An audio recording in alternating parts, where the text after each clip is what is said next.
Oh,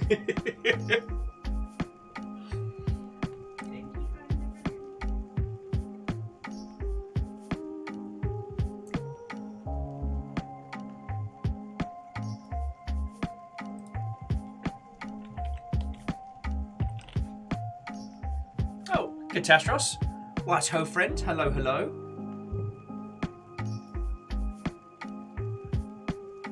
You have to forgive me for a second. It is vitally important that I send someone a GIF about a muffin. No, I won't explain my working out.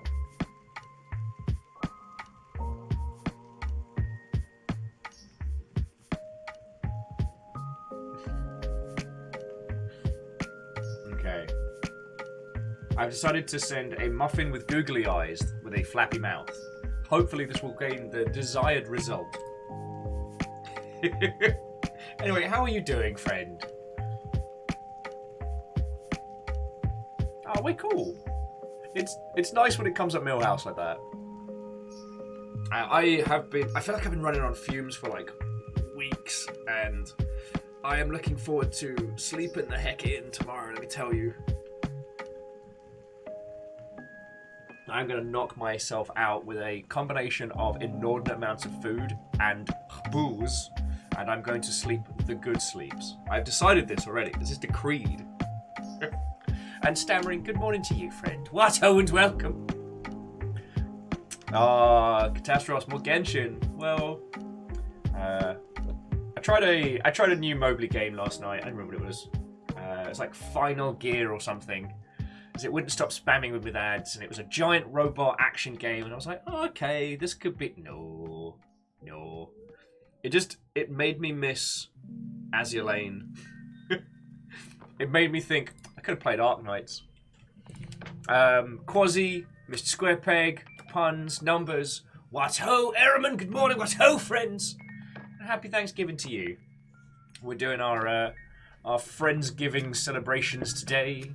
Okay, I make it sound very fancy. We've just got friendos coming over for a monster turkey.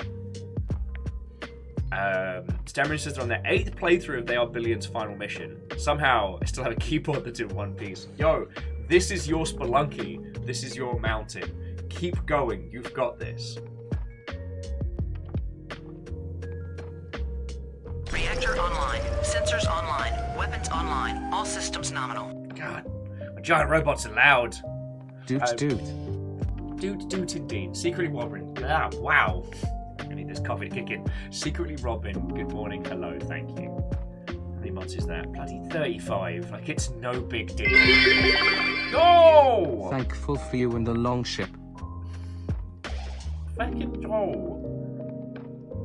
Nicosi, 25 bucks in bits right there. Cheers to you, and thank you to you. I mean, I really, really hope I have talked all of your ears off enough, but I fucking love doing this. I am grateful for all of you lot, because I wouldn't get to do this to the same degree if it wasn't for your lovely selves. So, thank you. Camille, what ho, friend? Number says I've heard Azulane sort of collab with SSS Gridman. Oh, I wasn't aware. Iko, what ho? It is Turkey Day in the UK. The UK, US, whatever. Buy a turkey. We are going to be consuming a turkey. Fiona has pre-prepped it. It's already looking feckin' tasty. The place is looking... Oh! Holiday bits. I am not prepared to feel things today. Erman, thank you for 1,000. You feckin' lich. And Camille, I didn't get the chance to send you a picture of, but feckin' thank you. The next round of Handbreaker Gin is going to be feckin' phenomenal. Fiona, did I show you Camille's gift? I'm feckin' terrible. Oh, it's a classic that way. Okay, but level with me. Favor 6, thank you for 100. Level with me here. What age were you when you got both meanings to the chicken crossing the road joke?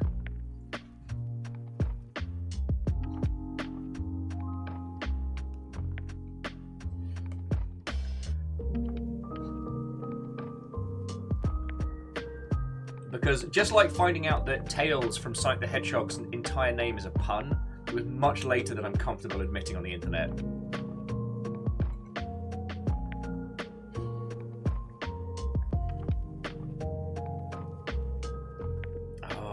Sorry, Ardoon, what ho friend. I'm not great at napping. I go napping cars. I either go for like full-on hard sleeps or not really. So I've been failing at both of those recently. So my goal is to eat enough to put me down tonight. Tonight I'm getting the proper sleeps. That's my thanks day giving gift. Okay, Numbers and Robin were today years old. Okay, yeah, I co-op, especially if... Oh, we doing trains already! I'm not ready! I'm not ready! I'm not ready. Sorry, Van Beast. What? Oh, good morning. Household represent. Thank you for filling the pint glass. Although House Chaos have already decided that no. Any of you that were looking to get off the train, I was any planning sensible... to take home all the leftovers this year, but unfortunately all my plans were foiled. Puns. Puns, why? Sorry, where am I making mad? Okay, so Pun Spectre, thank you for the 500. And whoever that spooky ghost was, I guess we're doing train time. If you were looking to get off at the first or second station, I'm sorry. Heck your couch. Catfish Water Dancer, good morning. Hello, Aiden, Watto friend. Caffeine, Watto. Congrats again on getting everything belted out. I did try and come and say hello in Discord chat last night, but I need to mess with the phone settings. It's not that the phone isn't working, it's that it's trying to do too many clever things at once, and I need it to be dumber. Phone, you're a wonderful addition to my life, but I need you to be stupid.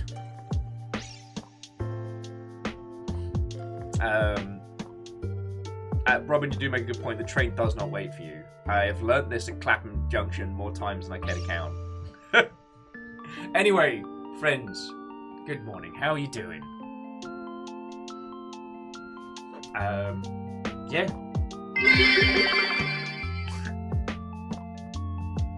And Catfish, turning 100 as well. Feckin' thank you, yo. The place here looks feckin' grand. Fiona has cleaned up a storm in this place, and I feel a little guilty because I've been a feckin' dredgy potato this week. So I have done not as much as I should have to help. But you're just having fun just yeeting bits into the sky. Sorry, Catfish, Not So Sturdy Kiwi. Thank you both for throwing bits in.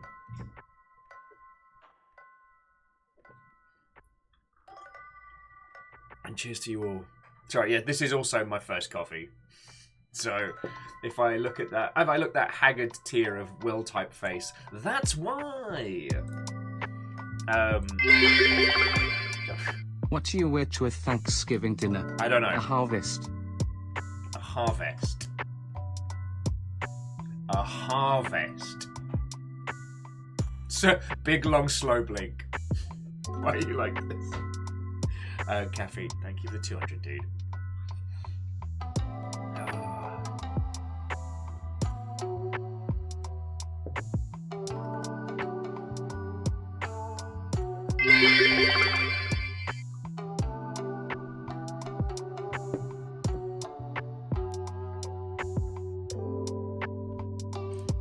Okie dokie. Sorry, and Wolfcrad.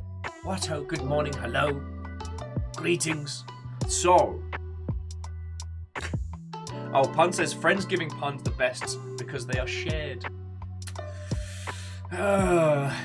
Today, sharing things that we are thankful for and sharing terrible puns.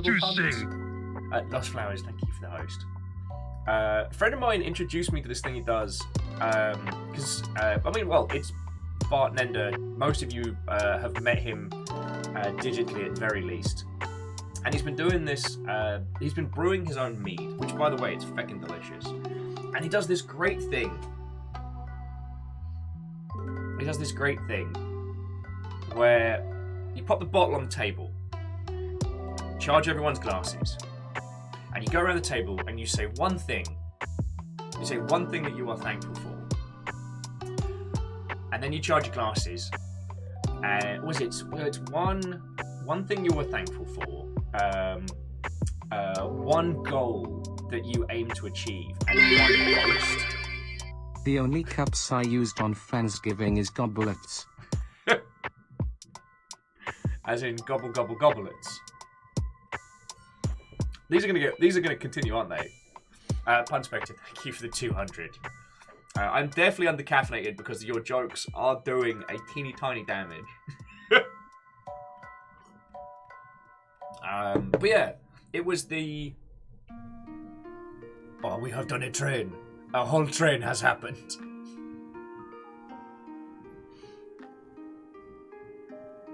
All of you, fucking thank you. I'm probably going to be a mess of feel today. But like in a good way.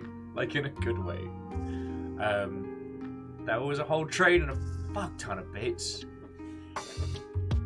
Well, cheers to you and thank you, alright? Sorry if I'm a little slow, I'm just getting caffeinated and animated. But did it? Oh.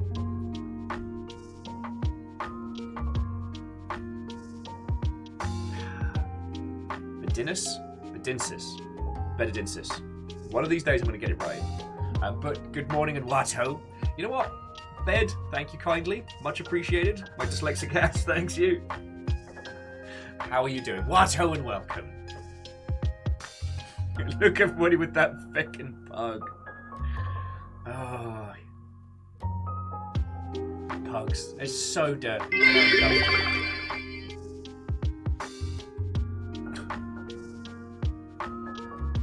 Favour 6 with why did the chef refuse to crack an egg? Didn't want to whisk it.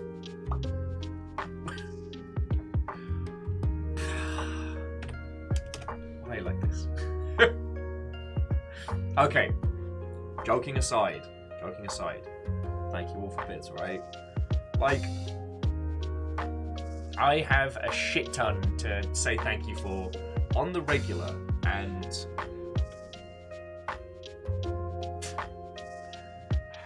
I still remember having the conversation with Tal. I still remember that chat where he was like, you know what? I think this might actually work. And I was like, shit. Do you think we could do this for real? Coming up on 4 years later, and here we are. That's something pretty feckin' amazing. And it's you lot keeping my dumb ass alive. And let's be honest, you lot have all put a lot of time and effort into keeping me alive. I often feel like the Longship as a whole is kind of like reverse lemmings, which is rather than one person trying to keep a tribe of lemmings alive, it's a tribe of lemmings trying to keep one idiot numpty alive.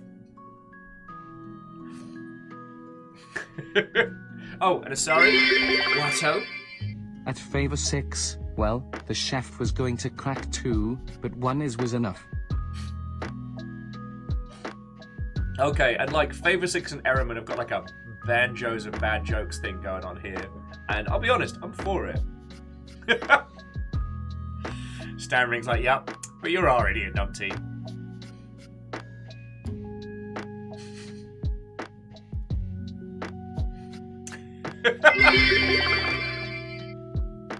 Sorry, just Sickly Robin says, this would have been called ages ago. It was a Little League game.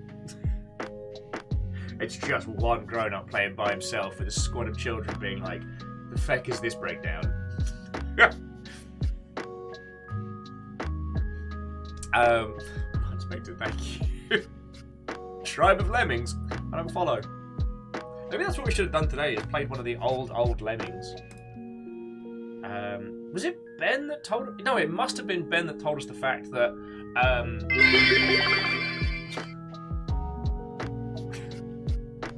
Okay, I don't know what the angle of that attack was there, Flavor 6, but with just 100, you managed to yeet one of those poor corgis into space. With why did the cranberry turn red? Because you saw the turkey dressing.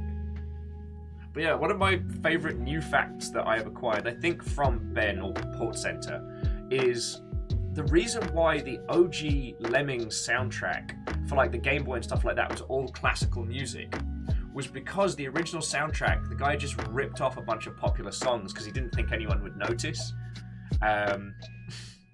That, for some reason, that just makes me smile a lot. Someone being like, what am I going to do? I don't know, I'll just rip off some Bowie and call it a day. It's not like Tim Follin's going hard on the feckin'... What was the bizarre one? I think it was either like Scrabble or Pictionary. Tim Follins is a games industry musician whose iconic works mostly come from like the NES SNES era.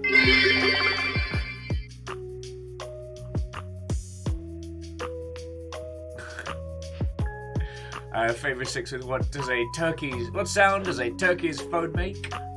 It goes wing wing wing. Oh, and bed, yes. We did complete the Magikarp. Not only did we complete it, we put little fighty eyebrows on it, so now it's ready to throw down. Okay, joking aside though, Bed, this was one of the Bandai Namco kits, and it was so much fun to put together. Like, not even joking.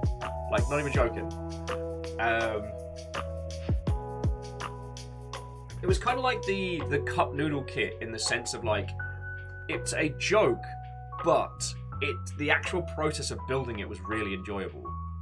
So, yeah, if you see one of those kits splashing around, yeah, it's a Magikarp joke. Okay, has anyone done Magikarp Diem?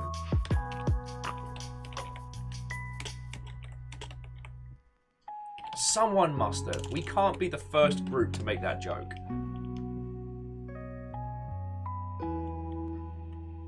Oh, it's just Magikarp Diem. Sees the fish. Okay, no. I'm alright with this. It turns out that the internet does provide, including a sailor-style tattoo that's... Oh, and a coat of arms as well. Alright, I'm just going to share this with you because you need this in your life. Who wants to sing? Thankfully, Magikarp Diem does exist. Oh, and let's hide the pirate facts counter. There will be no pirate facts today. Okay, Nom Nom, how are you doing? Watto and welcome. Hello. Moist Malarkey. That is simultaneously the most interesting and unsettling Londoner that I have ever had the process of knowing. Aiden said they get a tattoo, they have to get that one. Yo, like, I googled Magikarp Diem, and there's so many good tattoo designs.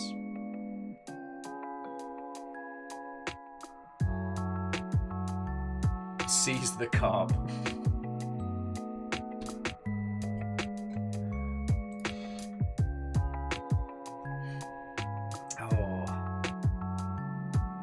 Yeah, Unspected, that's a whole name. What was I narrating about? Okay, one thing that a friendo started doing, and I'm definitely going to be doing more, was bottle of mead down. Pour everyone a serve. And each person goes around and says one thing they're thankful for. You knock back a dram of it, pour another. Once you've gone around saying things that you are thankful for, you then have to say one brag, and that is the hardest one. After that, the goal is to say one thing that you're going to aim for. So, like, my current goal, both, I guess, personally and professionally, is I want to do well enough here that we can move to a place that can have a yard for River. Because River's getting to be an old lady, and I like the idea that, especially during the summer and stuff, she can have, like, a little grass patch that she can just hang out and chase bugs and just lie in the sun. And that's my little goal at the moment. But I tell you, the hard one was going around and having to say in a group of friends one thing that you have done that you are going to brag about. And it's so difficult. And you know what? It's pretty therapeutic. Because you're not just like running your mouth being like, oh, I am so great. Have you seen me? I can sleep until noon. And I am able to have incoherent conversations in my own head until 4 a.m. Like, it's something like that.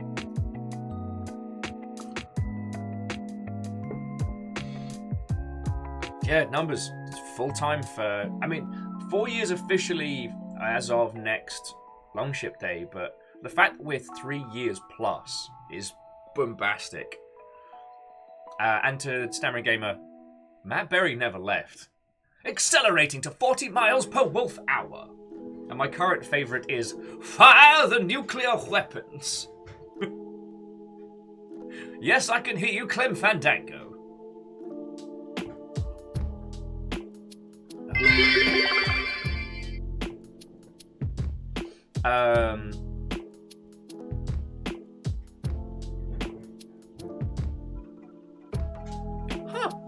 Here's a completely random fact from Lost Flowers that Magikarp's somewhat signature move Splash isn't actually a proper translation of the move. More accurately, it would be translated as Hop, which explains why various Pokedex entries have it listed as it not being a water type move. Interesting. I didn't know that. Oh, shush you.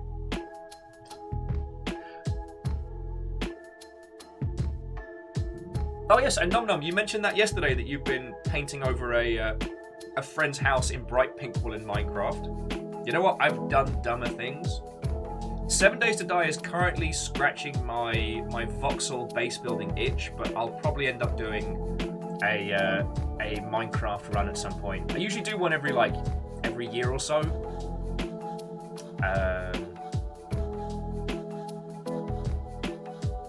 I can scream for so long without needing to breathe. It's genuinely impressive.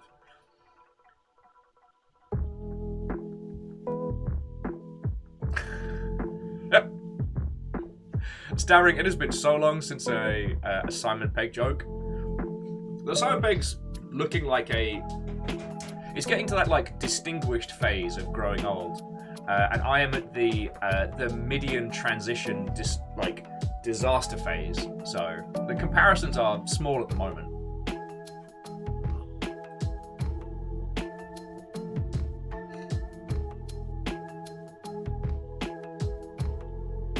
Oh, way cool. I just, sorry, Aiden says that it got Minecraft Realms for the family, so looking forward to spending the time at home playing it. That sounds lovely. And Prolo, how are you doing, friend? What-ho? Hello, hello. Sorry for jumping on that topic. I felt that out on an acutely personal level of the finding a show or a game or a piece of art that does something really interesting, getting people to try it and them going, nah, I don't like it, before they get to the hook, and you're like, ah! We were talking about Girls' Last Tour, the incredibly inspired, how do you describe it? It's a post-apocalyptic musings. It's feckin' poetry pretending to be a moe slice of life anime.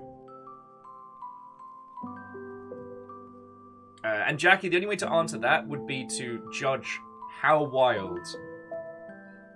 Because if nuclear Armageddon, God, yeah. And it got me thinking as well, because I found out that School Live got an adaptation, which, by the way, is terrible. And that's another one of those shows that, I forget if it's the first episode or if it's the second or third, but it's one of those where it presents you this cutesy, artsy, slice-of-life moe nonsense, and then uses that to feck up your day. And I'm all about that. I mean, Odd Taxi's a different beast altogether, but it does use its art style to great effect. But sometimes it's so hard to convince people to stick with something for the hook. Another great one is Mr. Robot.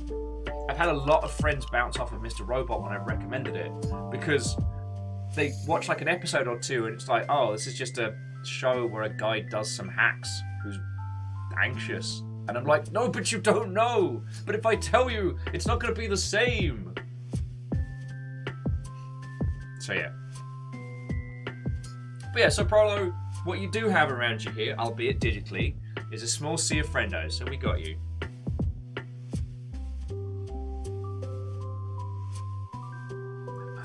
What is Arbor Day? And Shry, how you doing, friend? What-ho, friend? Sorry, and Lizzie or Chazini, Lucums, Jackie Fox, but I did not say hello proper. What-ho and welcome, one and all! What's an Arbor Day? Is it the day when we all go down the arbor? Oh, Shry's just lurking while playing Halo. I've been living vicariously through my friends. As someone who has untold hours on, I think Halo Reach was the last one that consumed me.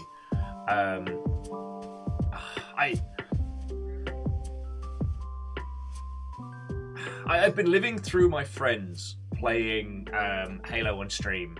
I haven't had the chance to get into it. I've been really behind on work stuff. So I know that if I start playing it, I'm not going to stop for weeks. So I just have to look through the misty coloured glass and be like, one day I'll be with you all. Yeah, Robin. Mr. Robot? No thanks, I played Watch Dogs or whatever already. Missing out. Alright. No justification, no reasonings. What is one show that you'd love to recommend to people with no prerequisite? So just a show that you would love people to get into just on your recommendation. Like mine's are always tricky because it's a toss up between, I guess. All right, my trio has got to be Odd Taxi, Mr. Robot, Legion. Those are the three that I want to just put in front of people and go and watch. Jackie, get out of here, jackass. Yeah, it turns out, actually, friends, all along, Jackass has been like a long, slow burn, like psychological drama. Yeah, that whole like monologue of Johnny Knoxville at the end with like the piece to camera was very inspired. Stammerings is Cannon Busters. Hang on, I'm gonna Google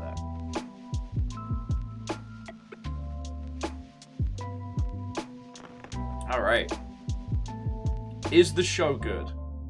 Because I will add it to the list. I will add it to the list. No questions. Oh, just needs his magic. Kato.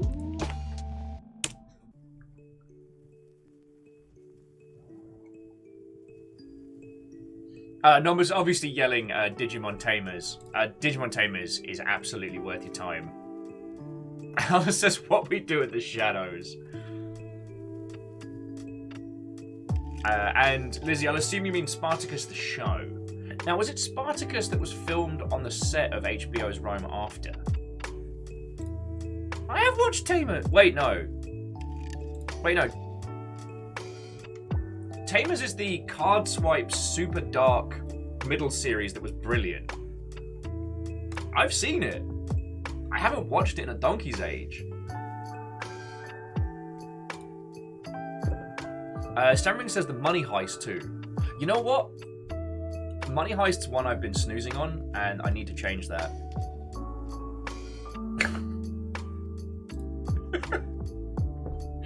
MTV's Pimp My Ride. Oh.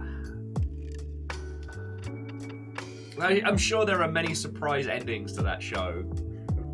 Like most of them being, what have you done to my car? So Prolo, I was asking people, just in lieu of the thing you were going through, I was asking people like shows that you would recommend. Like if you could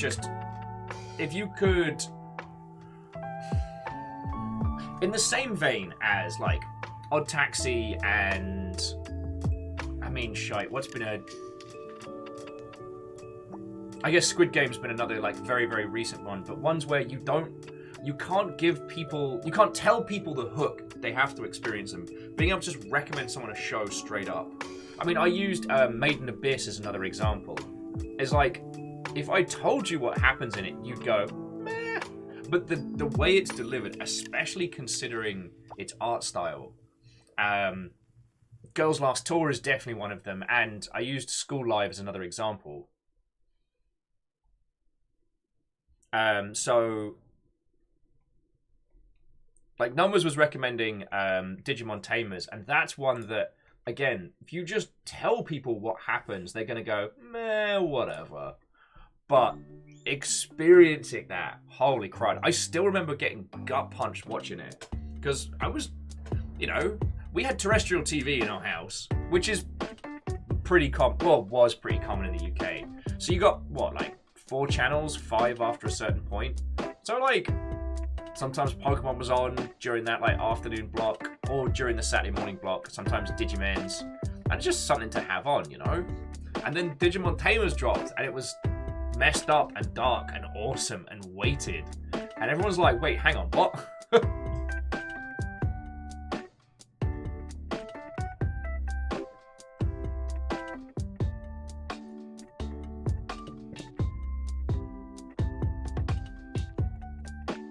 Yes, and it was written by the same person as Serial Experiments Lane. And it feckin' shows. But another person mentioned Gravity Falls, and while Gravity Falls is not one of those I feel that hurts for recommendations, it's definitely one of those where you just got to experience it. Like, again, you could sit down and explain to someone the arcing plot points.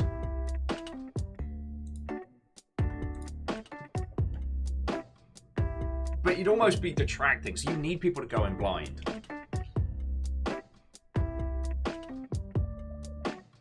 Jafar's saying that Tamers was the edgiest of the Digimons. It was.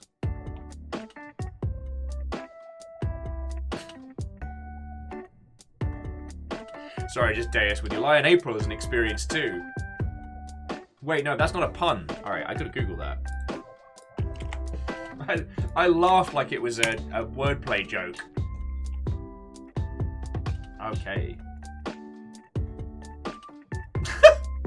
Alright, so Deus, I've added that to the list, but I want you to know that the first result when Googling that says, is your Lion April really that sad? Freaking wit! Cool, I'm in. I'll look at nothing else. Oh yeah, and Prolo, I couldn't agree harder. The first season of The Promised Neverland is incredible. And honestly, like, you can just watch it as a standalone series. Supposedly the manga's very, very, very good and contains some, like, ARG tier...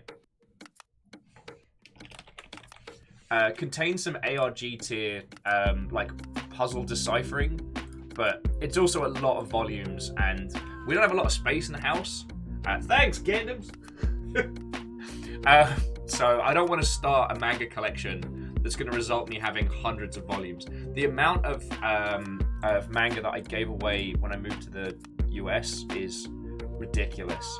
I think the ones I kept in storage was Blade of the Immortal and I think Blade the Immortal and maybe Trigun Maximum was about it. They're all sitting in boxes back in the UK. Like, Blade of the Immortal might not be the most original story, but I can look at the art of it for days. And back before I got into Weebery heavily, you know, I used to be able to see Blade of the Immortal just in a Wetherspoons, in UK bookstores. I mean, if you see Blade of the Immortal in a Wetherspoons, it means somebody's left it there and is having a very bad day. Oh, actually, you know what? Lizzie, that is a great one. Lizzie was saying Sword Art Online Gun Gale. There's a show that should be a honking pile of shite, and it's brilliant. Has some of the best discussions about, like, characterization in games and the reasons why we play. I'll give you the quick pitch, but the quick pitch does not do it justice. So set in the Sword Art Online subgame of Gun Gale Online, it is the story of one person's take to online gaming and their mastery, the friends they make along the way, and they're entering into essentially like a battle royale style tournament in this shooty gunbang MMO, and it should be trash, and it's brilliant. It's genuinely good. And it's not like with, say, Decadence, which has some really interesting concepts that we as both video game fans and video game creators can deconstruct. It's fucking great.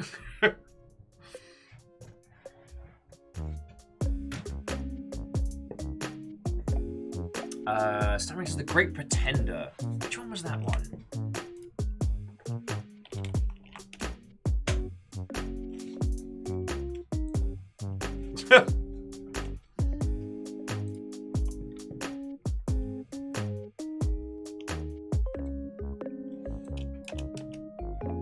Come on, give me some images, because I think I started. Oh yes, I've started Great Pretender, but I've not finished it.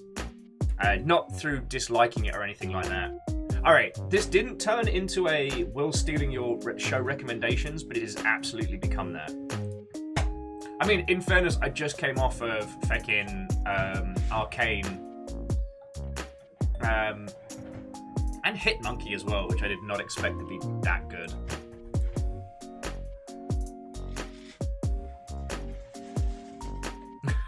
Oh, that's cute. Sorry, Aiden was saying that finished setting up the family Minecraft setup, and they've just donated their old gamer tag to their younger sister. Feels like passing down a sword through the generations. Here, now you must take up the mantle of sweet 360 frag YOLO swaggins.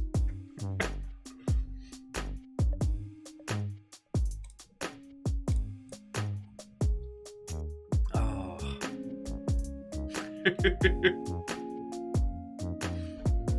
Oh, lordy, lordy. But yeah. It's always a lovely feeling when you recommend somebody like a show or a book or something and they go, you know what? I'm just going to give it a shot. So I'm going to try and do...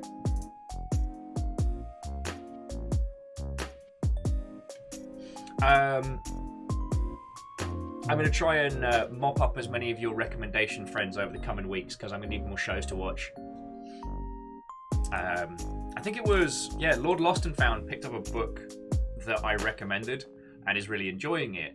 And it's one of those books, it's one of those ones that you recommend to like everybody who will listen. So to have someone be like, yeah, no, that's fucking cool. It makes me real happy, and I want other people to have that feels.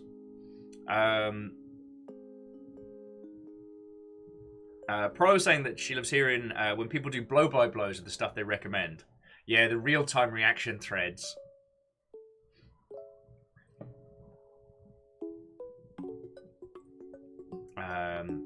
You know, we discussed the live-action Cowboot Bleep Blops a lot. I've still not finished it in its entirety, so I feel that my comments on it are kind of only really the surface glances. But the thing that we spoke about a lot yesterday was that, like, love it or loathe it, you can tell that the people who made it absolutely adored the original, and that the decisions they made in terms of like what got adapted in what way definitely came from a place of understanding the original. Some of it I don't agree with, some of it is fucking phenomenal, but yeah, but we tore into it a lot yesterday.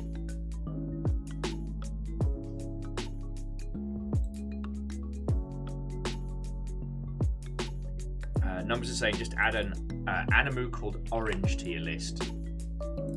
God. It's also amazing how much animu is hard to get. And the anime listings is now getting pretty extensive.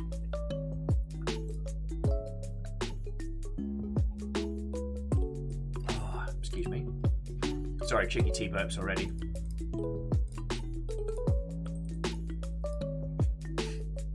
Oh, Paprika I've seen. Feckin' love it. I love its unabashed, let's do whatever. As someone that kind of came into like second wave animu, I was always so impressed by the manner in which some of those stories would just go batshit loopy bananas.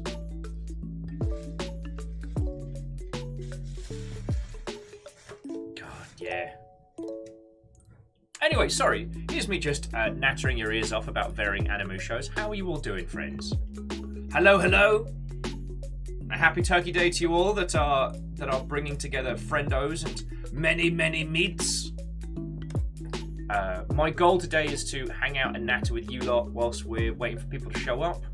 I have an incredibly arty game to show you. Like, we're talking like super cozy core art puzzle, dripping with Studio Ghibli influences type nonsense.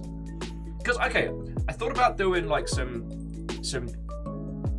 community game stuff. I thought about playing some Shooty Gunbang today, and I'm just not feeling that right now.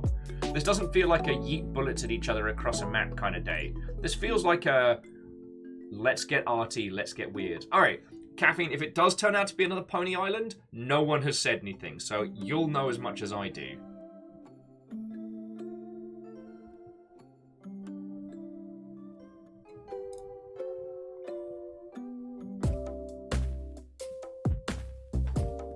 What, and so Stammering Gamer, this was something...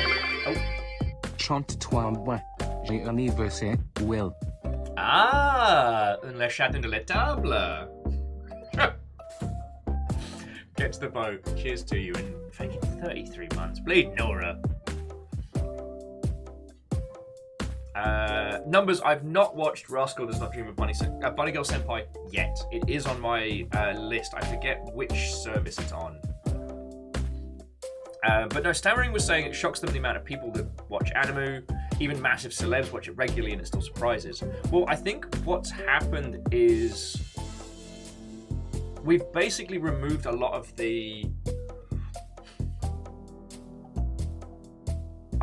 stigma around being an anime fan.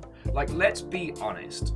Like, when second wave anime hit, like, the anime community was like the 2 a.m. drama kids in Denny's of fandoms.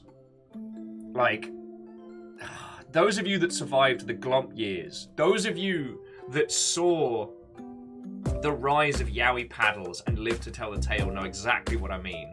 Like, it was a pocky-fueled, brightly coloured sugar mess of uncoordinated nonsense. And it was not a cool group, but it was a group. I was part of them. Oh, Mr. Joel.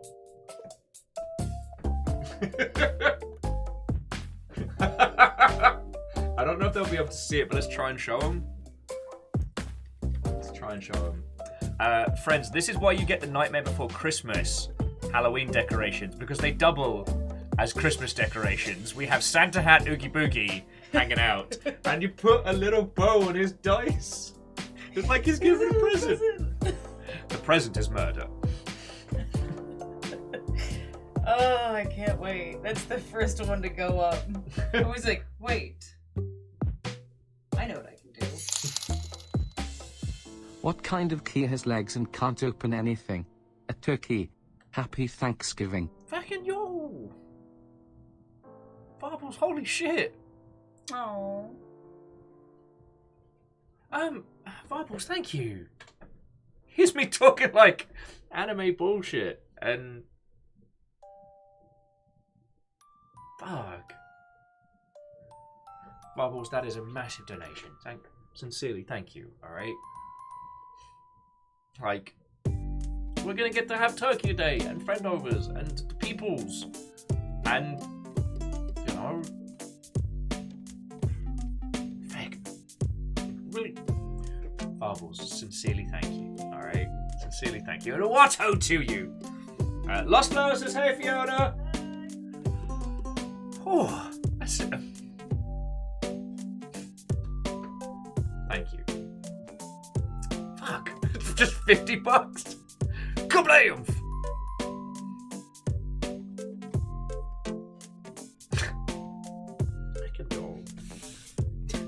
Fred's asking if once we get all our friends together, are we going to be executing Order 66? No!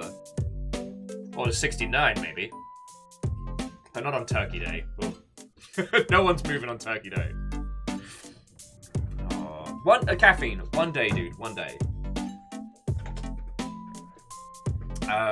Shit. No, Varbles, seriously, thank you so much. That's a massive amount of cash. Thank you. Oh, feck it all. I wanna continue my thoughts on the Animu stuff, but I'm just feeling things. Varbles, thank you. So okay, so going back. Being a hardcore Animu fan was not cool. I know, I was one of them. And even in other circles, they're kind of like, Animu stuff wasn't cool in video game circles, and, you know, tabletop minis, they hated everybody. D&D was still backroom after kind of like White Wolf had its success and kind of died. It's amazing to think of D&D as being like the underdog. So what happened is, especially in the US where anime was on like Cartoon Network and things like that, like the Toonami block. In the UK we had a few dubbed shows, but not too much. So anime was much harder to get access to. I mean, we had things like Samurai Pizza Cats and redubbed shows, but we didn't have, like, there wasn't a terrestrial showing of Robotech. There wasn't a couple of the others. We didn't get like Dragon Ball Z, but the Sci-Fi Channel did do Gundam Wing, so that was a lot of people's like introduction in the UK. Anyway, this was one of those things that was that a lot of people were exposed to, but there wasn't a clear path into kind of like the fandom, essentially. You know, you'd start watching some shows and be like, oh, hey, that's cool. And then you'd hear people who were very into anime and they'd be jumped up sugar nutters. And you'd be like, I'm cool. Thanks. Peace. And now that it's that combination of like nerddom is now part of culture. And through that, there have been large parts of it that have permeated the rest of culture, but it wasn't really a thing that people talked about. It wasn't a cool thing to talk about. So, I mean, we spoke about this yesterday a lot with the Henry Cavill thing, that he's been a monstrous nerd the whole time, but now the things are changing. You know, the guy that played Superman in a massive Hollywood production doesn't have to put up a front about being a beefcake, you know, tough lift punchman. He could be like, nah, I like playing Total War and building PCs, and that's okay. That doesn't hurt his career and his perception. You know, the whole thing of like Vin Diesel being a closet nerd for so long. Dude's been a nerd the whole time, but he was a beefcake actor in Hollywood. He has to present a certain persona. Yeah, the man who played Superman almost missed his role because he was playing World of Warcraft. And I think we pretty much all of us have we nearly missed something important because of an MMO story. Oh, so hang on, just some cultural points. So GitNed says, in South Africa they got the Sci-Fi Channel that only showed anime midnight on weekends. So it was all the 18 plus anime, like Blue Gender, Legend of the Overfiend, etc. Feck and yo. Well, the thing was, in the UK we had Channel 4's late night block, where occasionally they do like an anime night, but for the most part they'd put little anime films in. So the thing is, with no context, you didn't know if you were getting like Blood the Last Vampire or Legend of the Overfiend. You had no idea what you were going to get. But it was at stupid o'clock in the morning, so the only thing you had to worry about was parental units waking up at the worst possible time.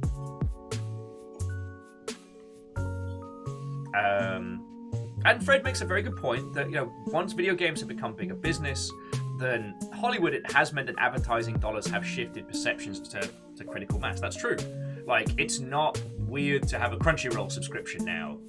Animu is on just about everything. And I'm really enjoying the fact that we're seeing this multiculturalism. You know, that a show that was produced in Korea can end up having a worldwide impact only, like, you know, a short time after its conception. That's feckin' grand. GitNed says they think the Sci-Fi Channel was based off UK programming. That would make sense. Oh, and yeah, Favor 6, the late night Channel 5 sci-fi. Oh yeah, those like the not quite adult entertainment, but usually featuring boob compilations. Weirdly born out of the whole Tales from the Crypt. Oh, there's a whole weird sphere of sci-fi to unpack there.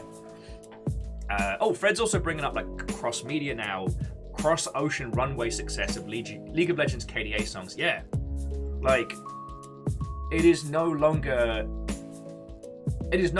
weird to be into anime. You can buy an anime t-shirt like in the mall right now, which still blows my tiny mind. Video game and nerdery paraphernalia are probably one of the things propping up a lot of bricks and mortar stores right now. Like, I don't judge Hot Topic for like articulating to anime. Now, the thing that I really want to understand is like the American association with anime, because there's a very, very... There's different parts of American culture that resonate with different parts of anime, and I'd love to be able to sit down and disseminate why certain groups gravitate towards certain shows and how that experience comes to be it like socioeconomic, be it cultural, be it like more of a family element. I have no idea.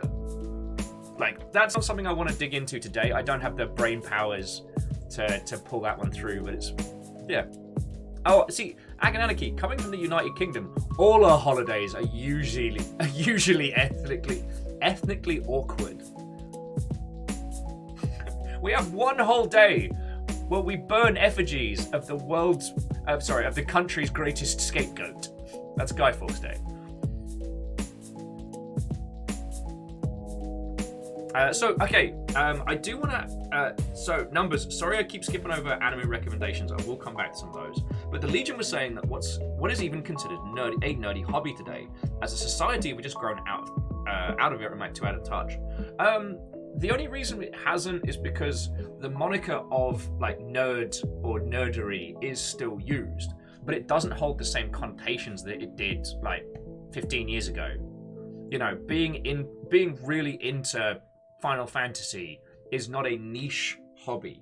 Like, it is not a niche thing within a hobby.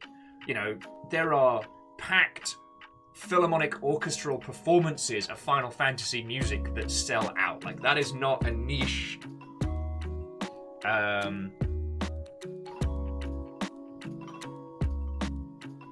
mean... Reactor online. Sensors online. Weapons online. All systems nominal. Well, I guess I stuck around here for a while then. I guess you did. 30 feckin' months, no less. Oh, hello. The cook is in. It looks like Perun in a bow tie. We're so ready for today.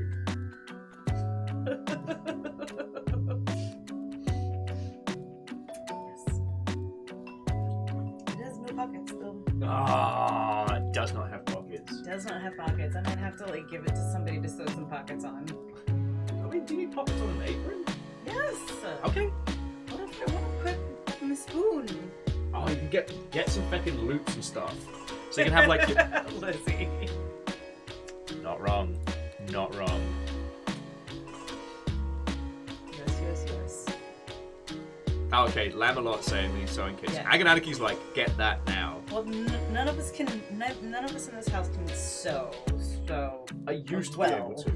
It's been a long time since I've had to, so I'll probably be a disaster. And if I'm going to put it on something I'm going to use regularly, I want it to live past like one use. Oh, it looks like Perun. It's got his little face. This makes me so happy. He's going to be so miffed that I'm going to get him a bow tie and put it on him. Not today, obviously. Unless I can, like, same-day delivery a bow tie. Yeah. Well, why did you spend $40 on a bow tie? Look, alright? It was very important that Perun looked fancy. He needs to be a fancy gentleman. He is our distinguished fancy gentleman. Okay, I gotta go, take care of a turkey. Yeah. Gonna take him out.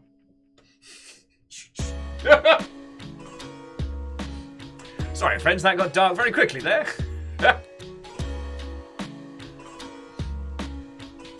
But no, jumping back in, because you were all making some really good points. Like, the varying facets of nerdery are now just part of culture. D&D is a mainstream thing, and that's feckin' great. I don't know where you can legally watch Harmon Quest, but I definitely recommend giving it a watch.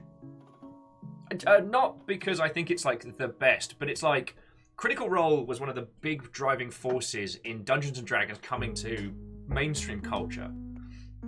Harmon Quest is brilliant because it is already very famous people playing Dungeons & Dragons as a stage performance. And I'm fascinated by this. I love the idea of doing a D&D stage setup.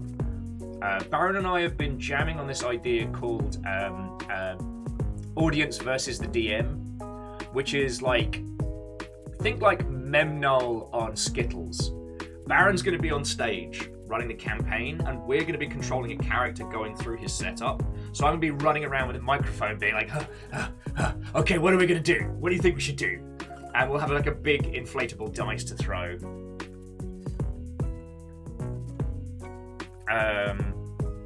So yeah, it does mean that when we talk about...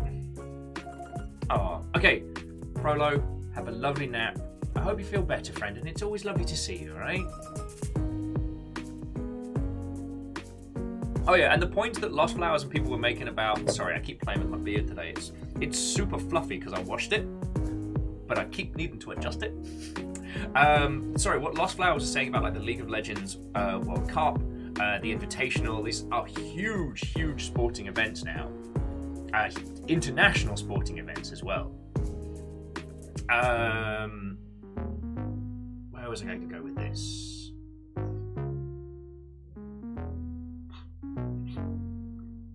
That was my point, drifting away on the tides. But no, I do agree with what people are saying of how there's now levels to which we get involved in these things.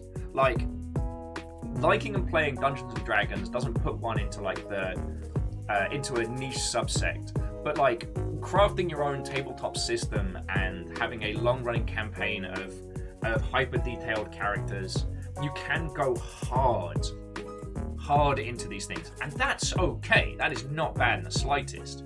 So it's like with us here, liking video games is not a binary anymore. It's how deep you go into it. So like today, we're going to be playing this game. We are going to be playing this game Behind the Frame, and this is some arty-farty tier. Now the game looks gorgeous. It is guide brush strokes and solve a variety of puzzles to help an aspiring artist complete her masterpiece. Admit the brusque neighbor's gaze and his pesky cat. So we have to avoid a cat to finish a painting. And it just looks gorgeous. Now, this is not a game that would gel well with the mainstream. It does not have a clear engagement, and it is very much like the aesthetic above all. Yeah, numbers. It looked so Miyazaki-esque, which is one of the reasons why I wanted to play it. Now it's only meant to be about like an hour and change long, and I was like, I don't really know when, and I figured today, like, I don't know when people are going to start coming over. We're being very casual with start times and whatnot, and we've invited a whole bunch of friendos, but it's like, I thought this was a great one to jump into today. Now, we are at a point where we're getting into games that other people may never hear of. You know, you could chat about this game to 40 people and have all of them go, do it. We are definitely deep into the paint when it comes to video games, and I don't really know how to describe us. The Longship's video game tastes as a whole, because we're definitely beyond the average consumer. We, as a group, We buy more video games, we play more varieties of video games than most. We don't tend to have one title that brings us all together, outside of a few of like Monster Hunter and Animal Crossing and why am I drawing a blank here? Sorry. There was a third game I was going to list, but it has drifted out of my noggin. We're the weirdos in the corner, Stammering Gamer.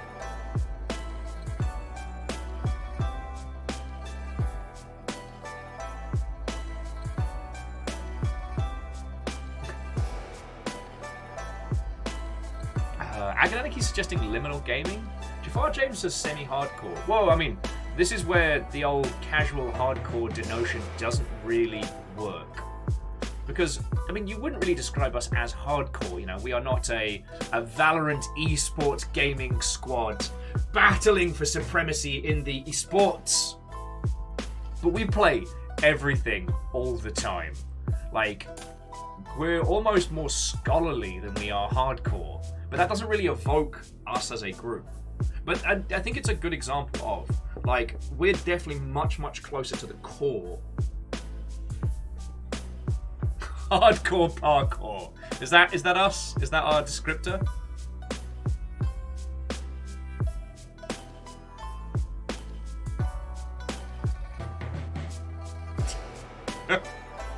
Deep enthusiast scholars. Oh, I like that. Or enthusiastic scholars, because that implies kind of like the Wizards College from Discworld. Us running around with silly hats exploding things. You know what? Ikoa says they describe those arty games as art house, even though that is a movie term. We don't have a good equivalent yet. I hope we will. It used to be indie, but indie doesn't... God, indie is the ketchup of descriptors these days. Because to say a game is exceedingly indie, or to say this is an indie game, or game's a bit indie, I feel like I'm describing three drastically different concepts.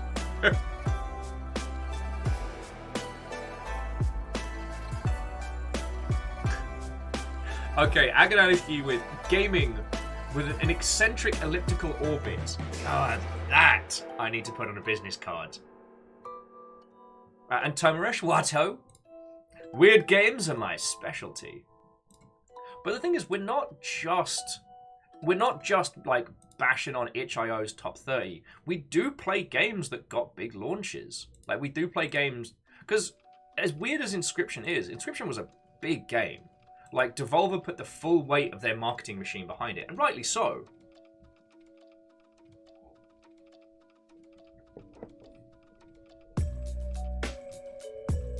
Yeah, and Stammering, it's a very good point that the term indie, like, indie games have become mainstream. It's no longer the niche that it once was. It is not, much like craft beers.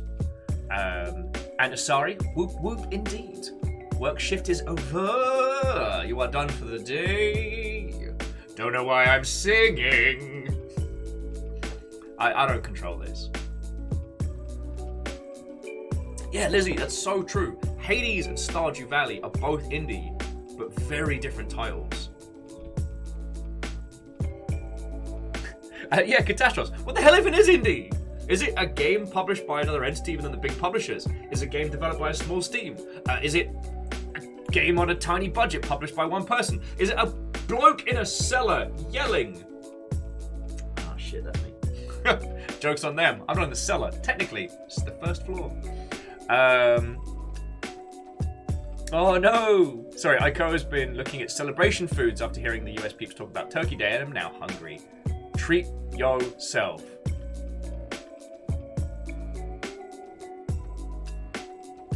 Now, as frustrating as it is trying to describe to people these things with the terms, it does make me happy. Like, games are going to slowly evolve their own notions of, like, quality and caliber. AAA is about the only thing that's stayed constant, but the number of AAA games has gone down.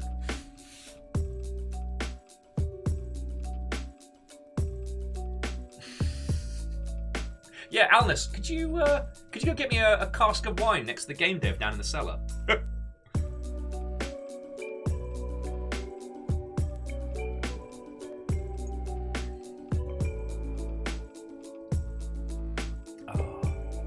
But yeah, no, I love this, and eventually, like, games will start developing their own bandings. A few people try and throw around AA, it's not sticking.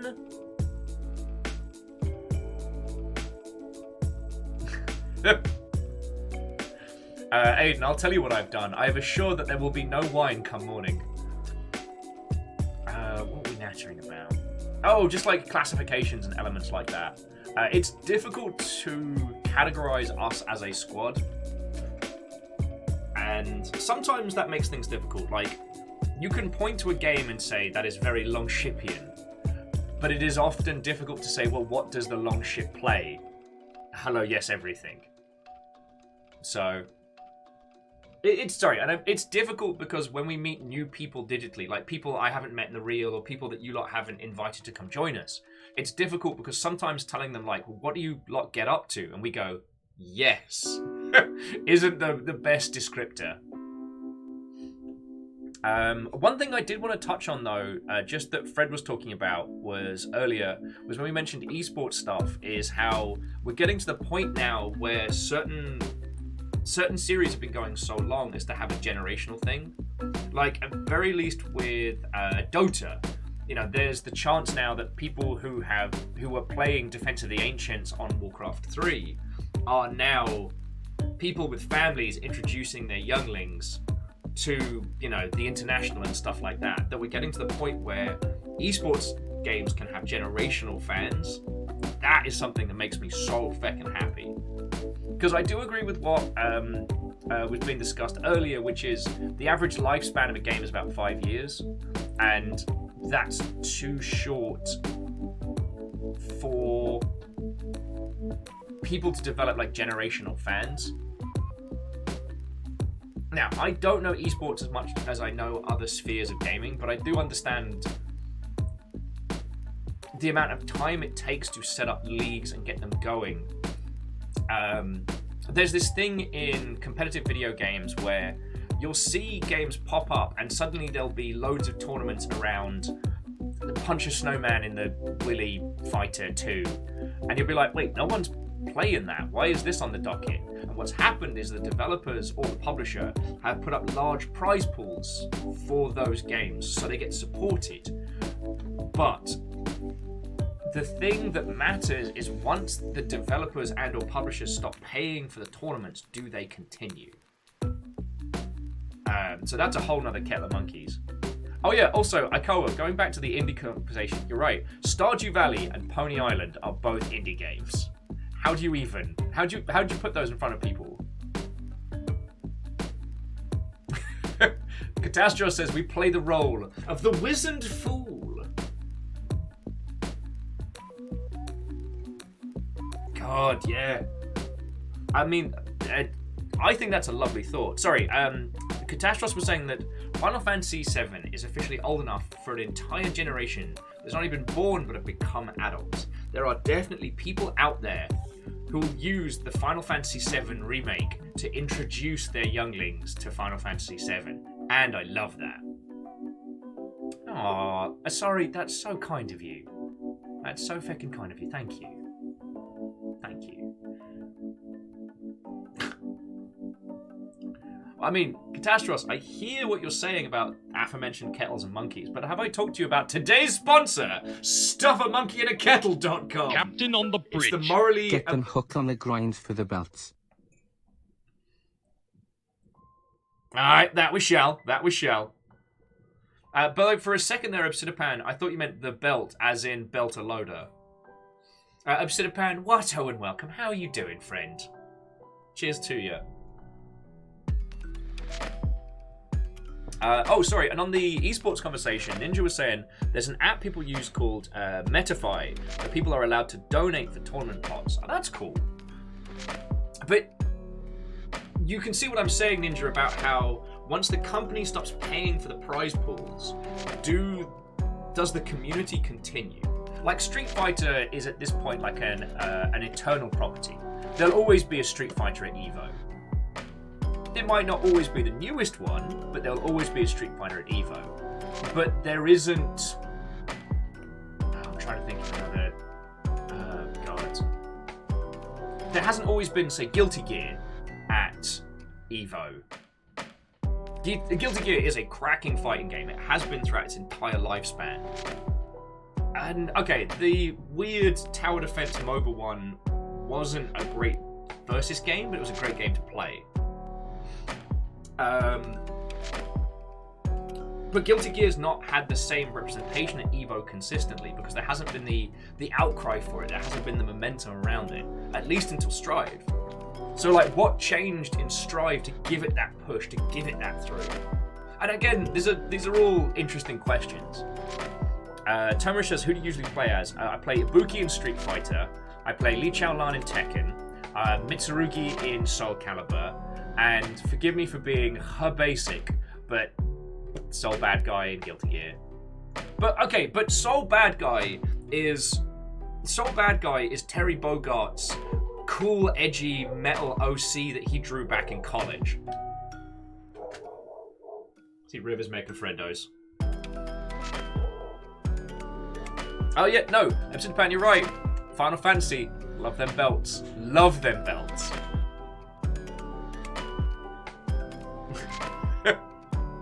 Rivers making friends. Even when she knows the people, she still does the big defendy talk. And Kisa, how are you doing?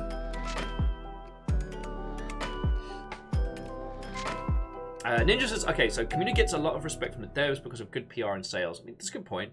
But Ninja, you do make a good point that the community taking full control, devs may or may not care if they get the respect of keeping the games alive. That's a good point. Like, I mean, the fighting game scene is a fascinating one because I can't think of a time where someone has been able to go, this will be the next fighting game, and it absolutely has been.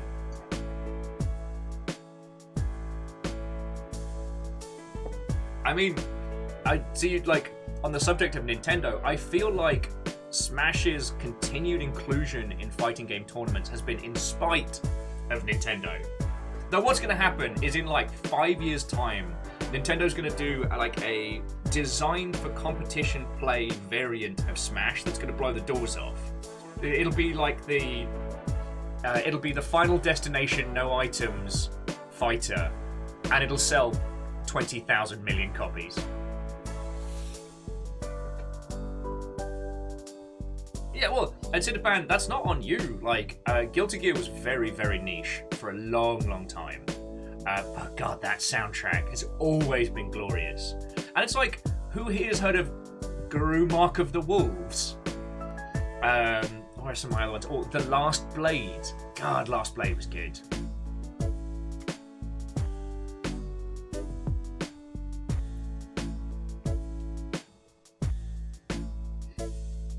Like, there are so many fighting games that live and die in obscurity, and it's fascinating.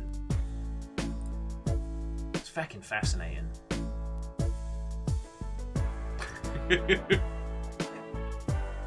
Sorry, I have a real penchant for very, very, very obscure fighting games. I've talked about this a lot, like, my classical education via the medium of ROMs is something that I have apologized for, and I've since rebought as many of those games as is physically possible. And The Last Blade was definitely one that I learnt about from weird underground message boards about, like, varying fighting games. I used to be one of those people that would buy every fighting game that I could and just play the heck out of them.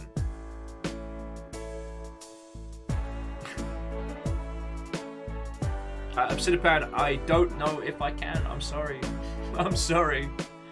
I mean, I can barely manage a JoJo's pose these days.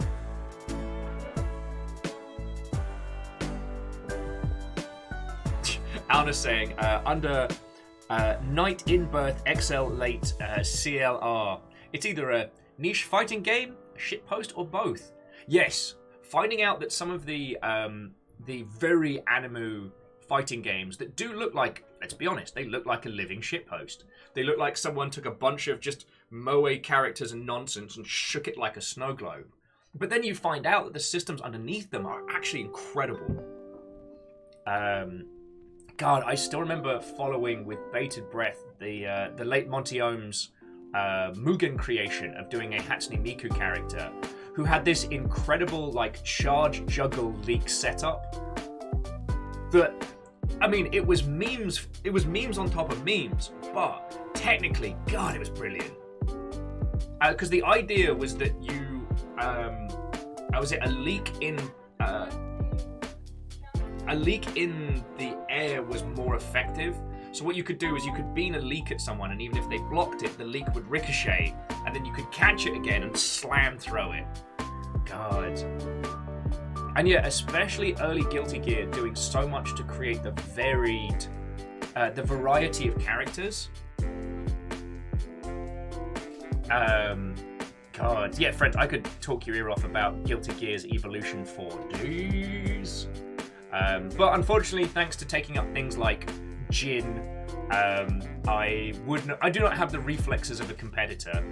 Tekken's about the only one I can play well, but that's because Tekken's a rhythm game more than it's a fighting game. You know, you play feetsies and feelers, and then it's rhythm time. Tomrish says there was an anime game where it was anime cosplayers, but I can't remember the name. Someone will remember.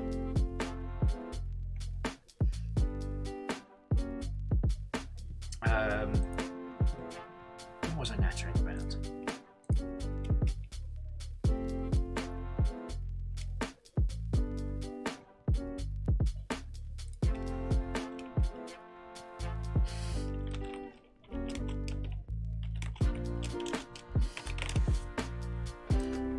Sorry, while we were having a natter, a friend of mine just reminded me of the Gundam fighting games, which were all right.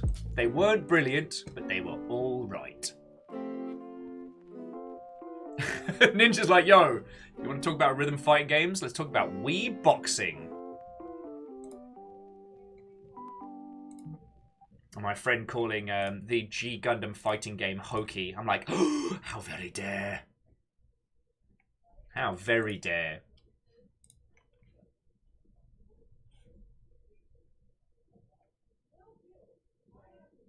God. So, friendos, I have a very arty game to show you. What do you say we get into some super cozy core painting? Because I'm like, you know what? My goals today, hang out with your lovely selves, have a natter, and I think this is a game that's going to help with that.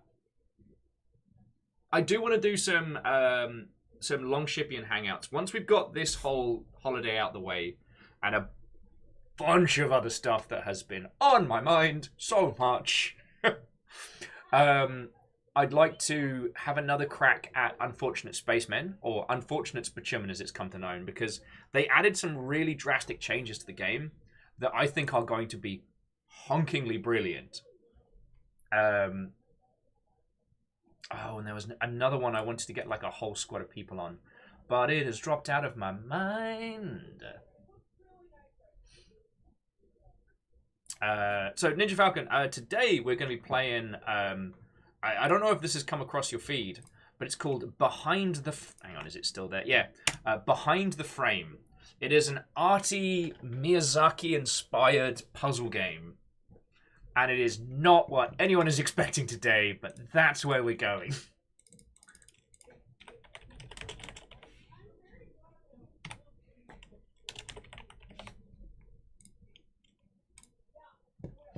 It should only be like an hour or so long, maybe like an hour and a half. And yeah, it looked so gorgeous. It was something I wanted to share with everybody. So that's what I want to do today. And as I get to run the ship, sometimes I get to be a big selfish bad word. Like today!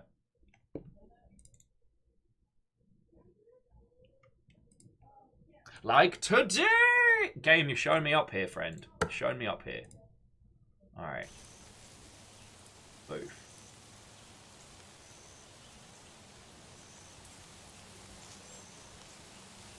There we go. Obsidian's like, so 4 hours for you. Oh yeah. Oh yeah. Headphones are recommended. Boop. Though, if this turns out to be some kind of like, surprise, all horror, I will be livid. Livid!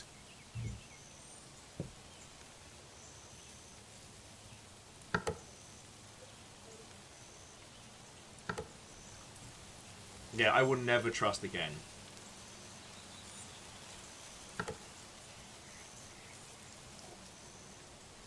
Oh, just give it a second.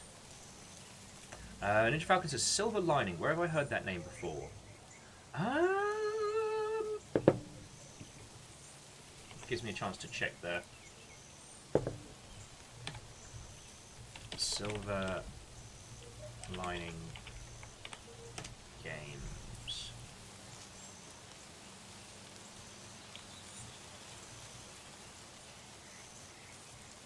No. God darn it. There's a lot of game studios called... Okay, because there's a game called The Silver Lining, and then Silver Lining Studio? Is that them? Yes. Alright.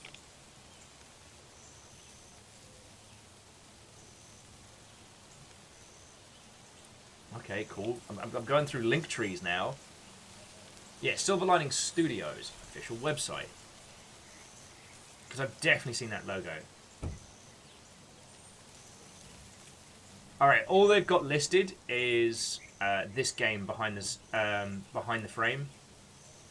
So, way to make this complicated. Thanks, peoples.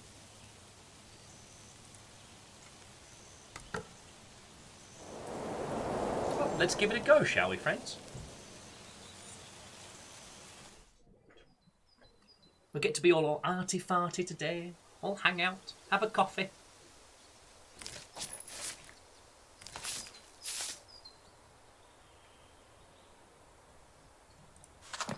Okay.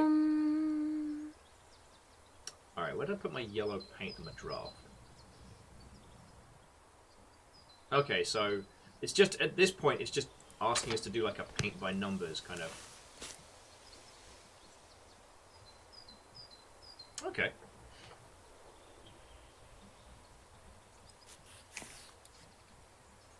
One step closer to the exhibition, and my paint's bleeding everywhere.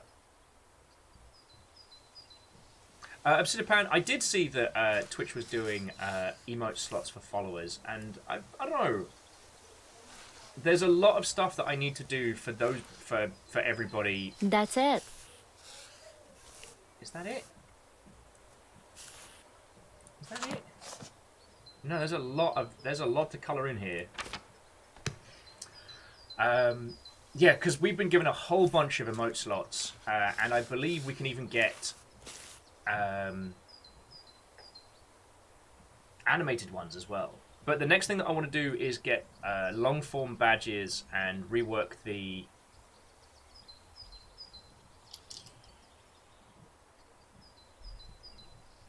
oh wow, you know what, I just lost my entire train of thought there. Yeah, I keep I get one animated That's one. it. So like, what do we do? What do we do with that?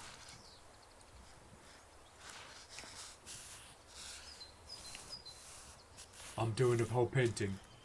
God, I don't know why people say art is hard. Look how easy this is. That's it. See? Even she's like, that's it. Done. I can draw like a little... So I draw a little smiley face. And now it looks like a sinister smiley face. You'll notice the game just kind of filled that in there. Orchesini says their luck with Underground in Pokemon Brilliant Diamond has gotten weird. They started pulling Evo stones and plates today. Feckin' yo. And Ninja's like, I'll just take the waffles. Damn it! There'll be no waffles for anybody else. One step beyond. Alan, is that the one that needs to be animated? Just like shaky, angry wolf face? Just... Oh!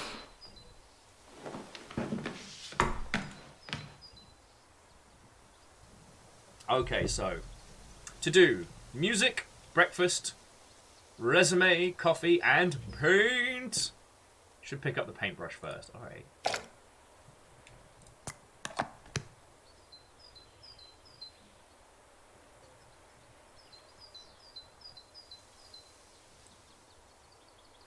Oh, okay, that's gorgeous.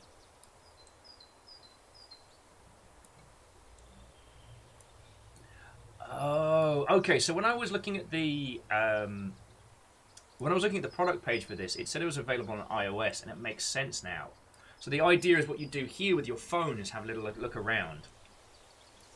It is a little quiet. Let's put some tunes on. What have we got?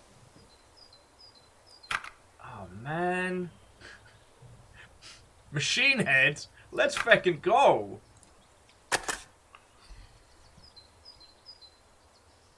Vanderbeest, yes, I did put it away without washing it because I'm an auteur, and the sharpness of the bristles reflects the sharpness of the soul.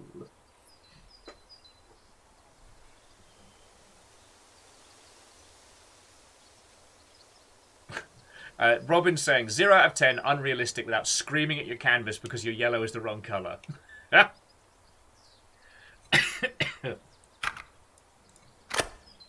Tunes! Oh, okay, we're just going to go for smooth jams. Alright. I still should have been... Remember when I used to be able to speak people words? Do you remember that?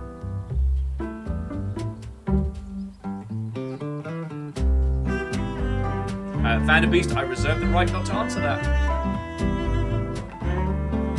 But the berry is so far away.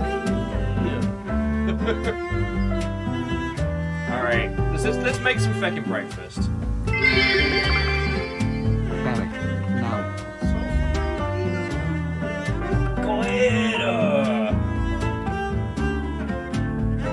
Alright, we're how does this have so much guinea pig hair on? Don't know.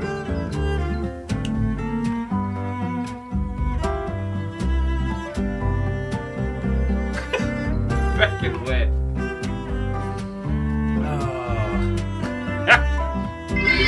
You happy, caffeine? What ho, Vikings, and happy Thanksgiving. And Lyris to you. Happy Thanksgiving. How are you doing? What ho, friends? Hello, hello. I was a class act today.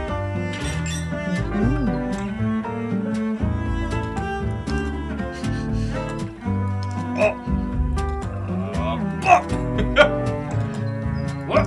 Man, Miyazaki has not let me feck around today. Yeah, okay, now it's time to be arty, but first, time to eat some eggs around.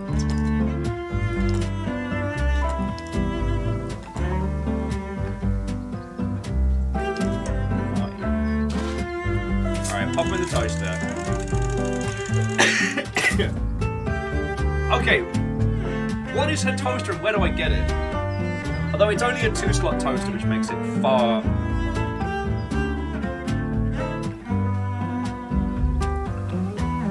I'm getting drowned out here. How's that? I've turned down the arty fartiness for a bit. Is that better? Excuse me. Egg! Oh, man. Oh.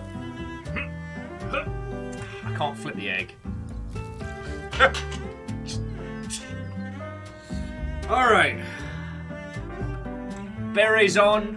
Breakfast is served.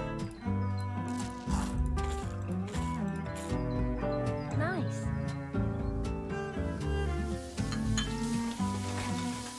Okay. And whoever that spooky ghost was, thank you kindly. Oh, sorry, J-Post and I hope I said thank you, Lyris. Let's make some feckin' coffee, because shit's not going to get done without caffeine.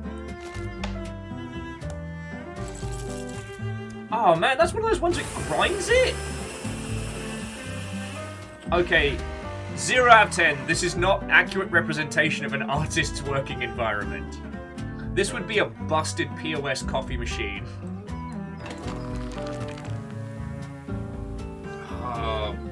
This is making me want more coffee. Oh. Coffee for days. Coffee for days. Alright, caffeine, good luck. Get it done. We believe in you. Pedestrians strolling through a dusky city on a rainy day. This painting seems a bit plain though. Let's spice it up.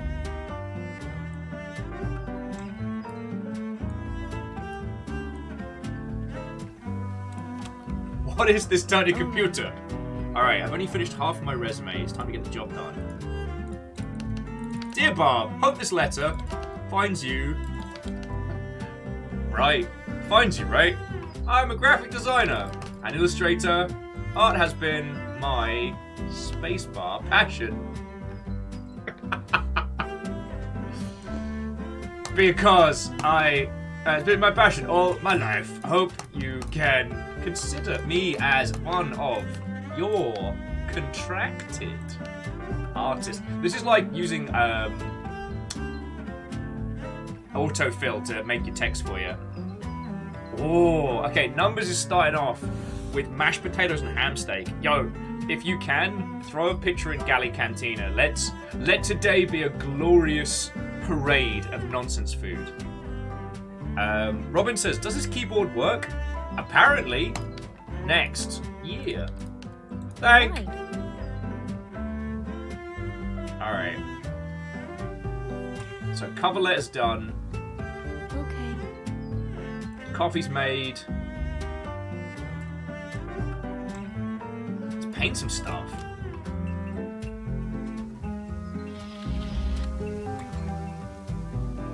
Hey up, Grumpus!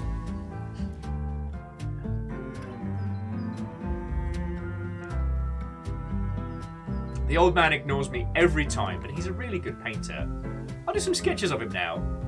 Also, Kitty! Okay. The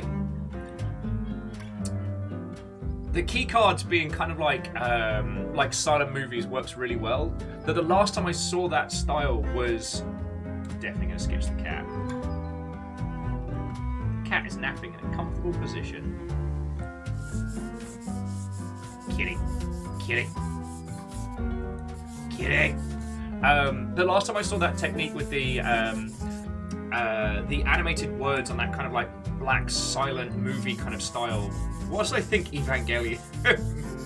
So it's nice to see it being used wholesome. Kitty. The old man's old cat. It's nice to see that in this particular game we're indulging in one of an artist's strongest suits, which is masses of procrastination. Ninja, that's what we're going to do. We'll draw his drawing and then make large amounts of money from it. It seems this old man is always painting. Never really notices me.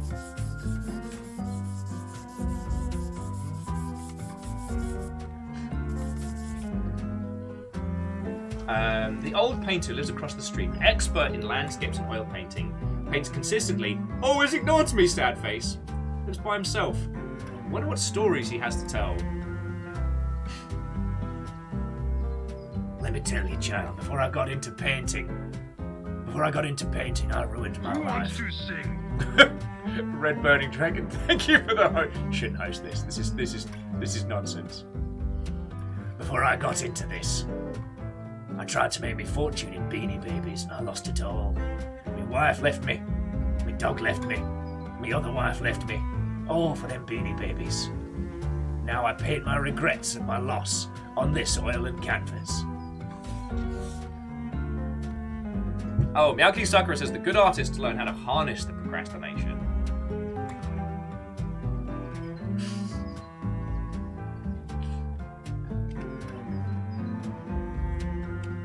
Stammering's like, hey Will, how much for a stream? In the grumpy old man of regrets voice.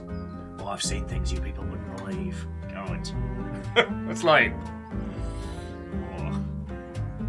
Makes my throat hurt thinking about it.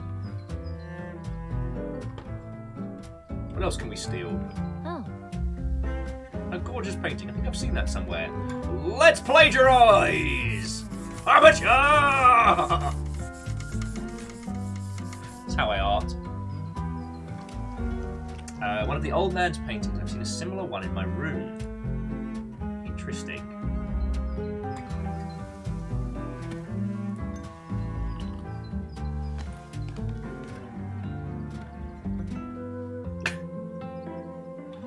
Number says, you remind me of a funny thing I read once.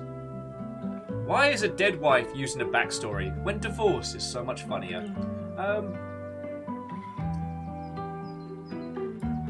Because people are often exceedingly boring.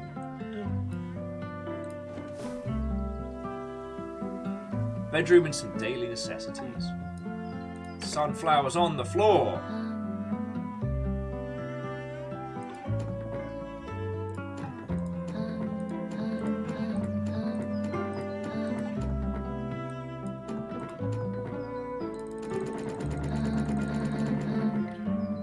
I feel that this game is trying to evoke the idyllic artist's idea. A gorgeous studio flat in apparently New York. You know, the bright sun shining, birds singing, even though you're in the center of a city. Oh, Robin says don't open the box, you're 100% gonna get isekai'd. No, you're right. It's just a surprise truck just waiting in there. The sketches I've done since I was a little girl, they illustrate my journey through life. Dad looks younger after the divorce. Numbers, you called it! Okay, my arty-farty points before I take the berry off. Alright, I'm in a silly mood today, as I'm sure you have noticed. But what I love about this game is it is evoking this like ideal with no pretension. Pretension's the wrong word. This is a gorgeous idea. This is a poem of a game, a vignette. It doesn't need to explain how this character got here. It doesn't need to justify the world. It's trying to evoke this feeling, and I really appreciate that. It's one of the things that games can do, because our goal in this is to finish our painting. Finish our painting, submit to a gallery, succeed. But it's not like Passepartout, which had us making art for commercial reasons, with the reactions of people shaping our creations. This is the pure ideal. Money, don't worry about it. Rent, it's done. Weather's gorgeous. Good health, good times. All you need to do is sit and focus on the art. And it's that kind of snippet. Also, I'm pretty sure it's this landscape's... I found it. Is this the painting that's similar? But what's the difference? Oh, it doesn't have the big sun! Something behind the paint just opened. Yo, this is a fucking puzzle game? A little inspiration from some sunflowers, signed Jay. Who is Jay? I can't recall. Wait, are we in some kind of like art purgatory? Okay. Put our little picture together. Huh. Yeah, Robin, I think we already got isekai'd. But anyway, I don't want you to think that I'm mocking what this is trying to do, because there's something just beautiful about being an unapologetic... Okay, sorry, I'm going to take the beret off because it's very, very warm and I'm going to get a weird head. We talk a lot about power fantasies in video games, like empowering the user. We talk a lot about projecting these situations where the person can have these impossible fantasies to enact upon their environment, and too often we focus around violence or the ability to inflict violence as power fantasy. But, and let's be real fucking honest here, imagine the thing that you would love to do day in, day out more than anything else. And you don't have to worry about money, you don't have to worry about where food's coming or from bills, and you can just do that. What more of a power fantasy is there?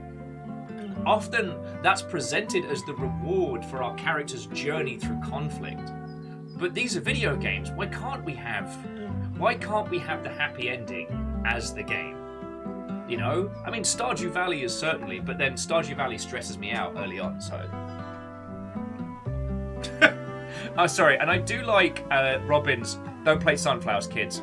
You know who painted sunflowers? Van Gogh, and look what happened to him.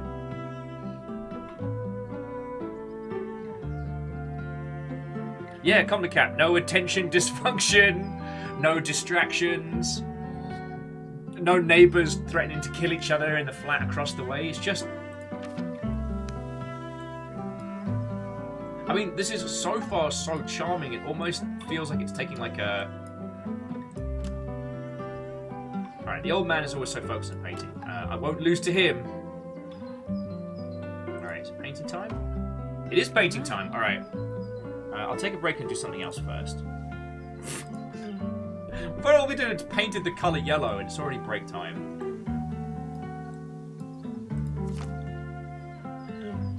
Sketchbook that I use for my creations. We're already skiving off.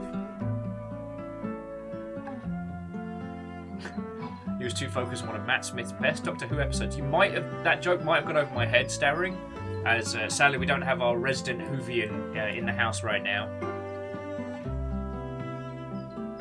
Vanderbeest says, happy ending the game would probably violate TOS. Why you like this? Why you like this?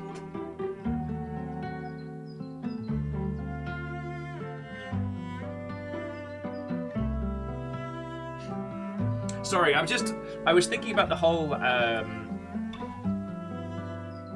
Junji Ito Miyazaki comparisons.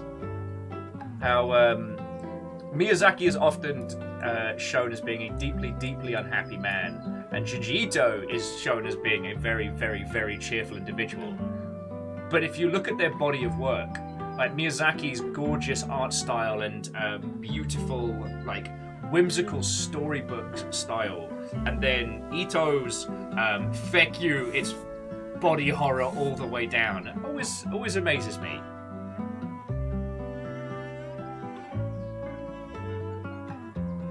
Okay, Miyagi Sakura does make a good point that it's not an artist game if you don't get distracted. Oh, okay. Staringo says the Van Gogh episode is one of the most emotional of Smith's run. So sad and yet so heartwarming. I absolutely draw a blank. Aganadiki was saying that power fantasy in games like these are often a guarantee of and speed of progression. If we can only just fill those bars. I'm not sure I understand. Do you mean that in usual it's about like stacking up as many... Is there a meaning to the pattern on this box? Okay, I think these are puzzles that will start to unfurl as we go through. The two in the painting seems so close. I wonder who they are to each other. But what I'm finding fascinating... Okay, numbers. I am drawing a complete blank. I wonder if I missed that. I hope I didn't. But then again, on the plus side, it means I get to either watch it or rewatch it. Like I said, I'm drawing a blank right now, but... A graphic designer friend of mine won awards. But yeah,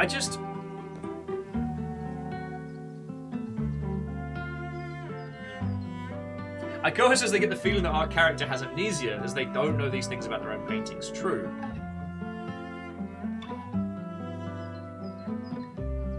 Oh, okay. So Agananaki was saying that in real life you can lose and stall in progress.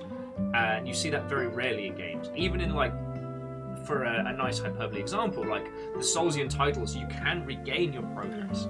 And eventually you'll power through.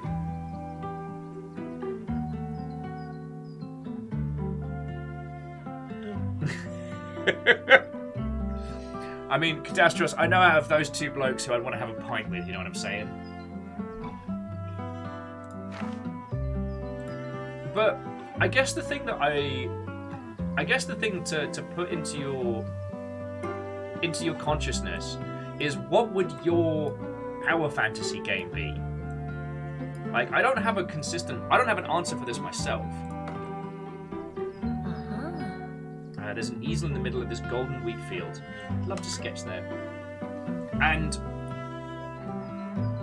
what does that game look like? Remember we played the game where you played like a travelling repair person? Oh, what was that one called? Oh, feckin' hell. You just travelled to a small town and you just helped fix things whilst dealing with, like, I mean, okay, I think there was, like, some subplot about, like, family drama and stuff.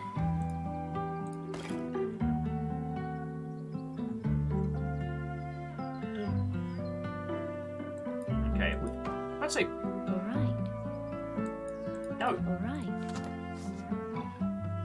Do and paint. Oh! Wants us to find the thing of sunflowers. I was too busy nattering. Yeah, numbers. That was one. Eh? The patterns incidental to those in the drawing. Is there any connection between the two? Okay.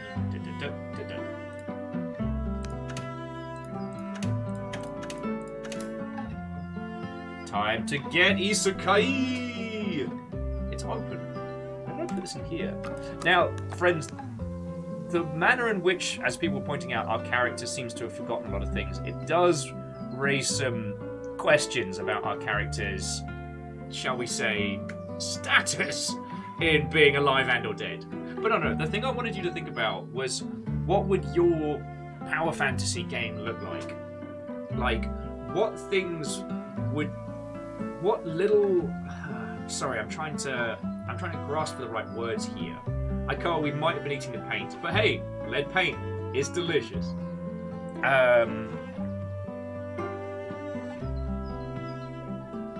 Yeah, Catastros was saying, like, money as a concept vital to survival is dead. Just do the thing you love, and people won't be arseholes to people who like things they don't. Yeah, and that's lovely.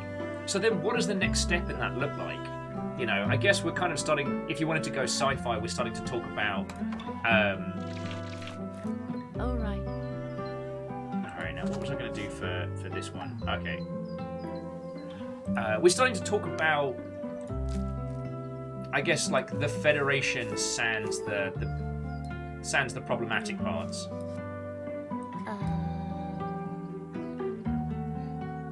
Yeah.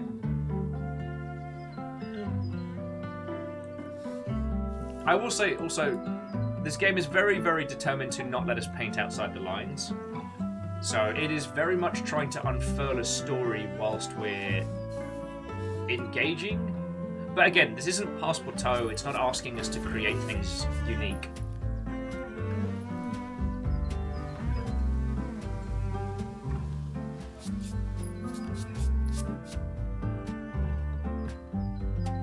Where did the day go? I can tell you where the day went. You faffed about!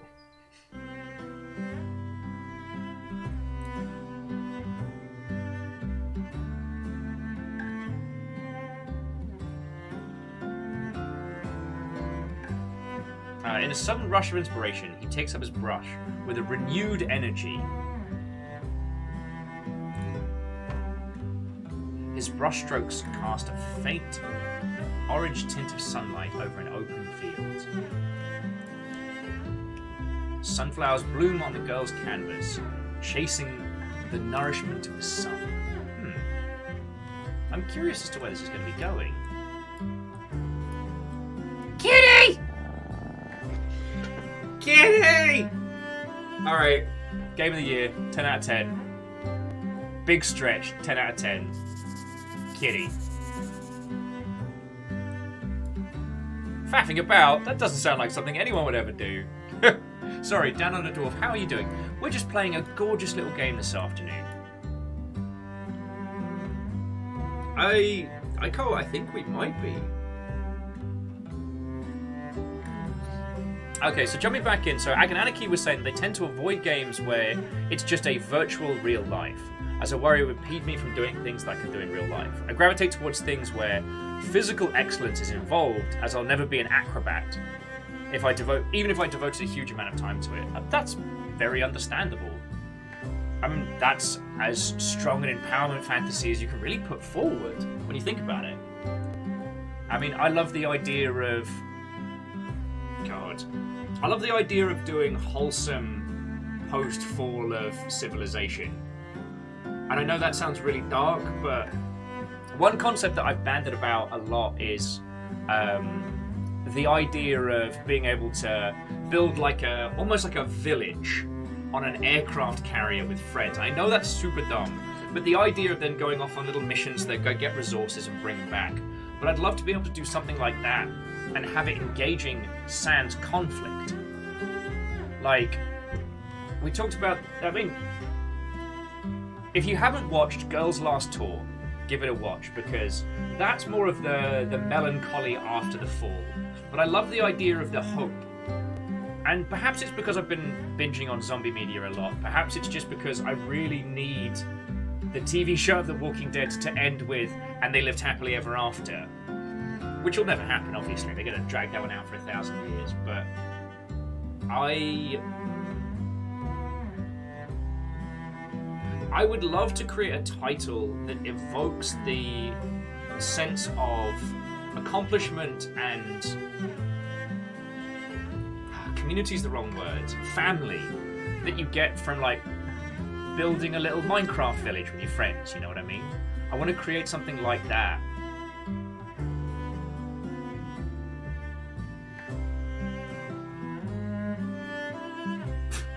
Then just like, why did this game get nominated for this year? Rigged! Yeah. No arguments here.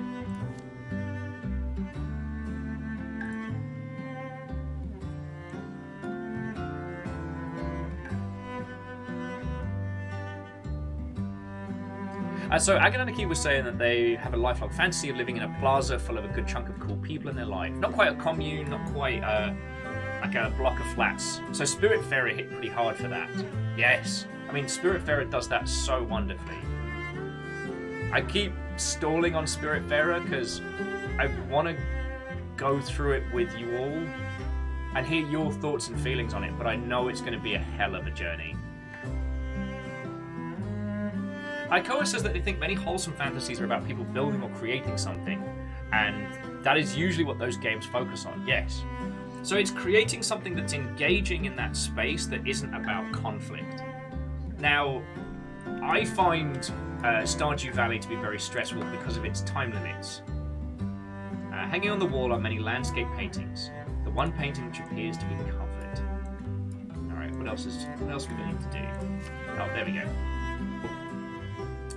What are the stories behind each painting? Yeah, and the thing was like, Lizzie, I got that vibe from it when I played the press demo, 2019. Like, I've been...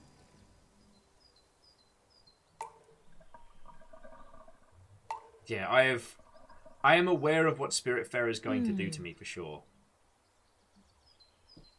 Oh no! Somebody stepped in the paint. What villain could this be? How did it make it to there? Oh. Alright, the cassette player was knocked over. I'll put it back where it was. Okay. Why is there a piece of paper over here? I will say this is definitely leading to the... Oh, please be...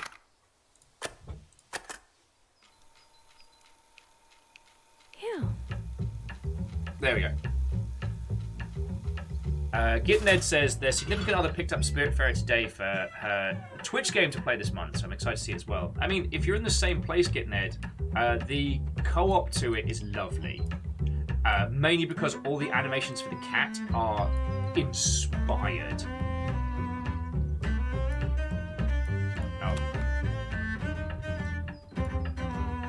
Oh.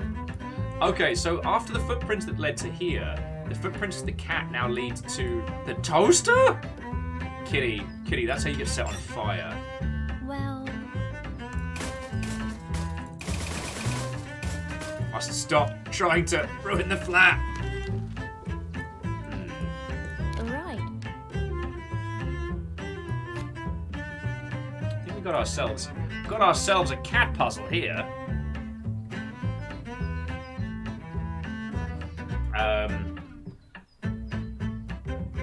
Yeah, sorry, Spiritfarer, it hits like a brick. In a good way. In a really good way.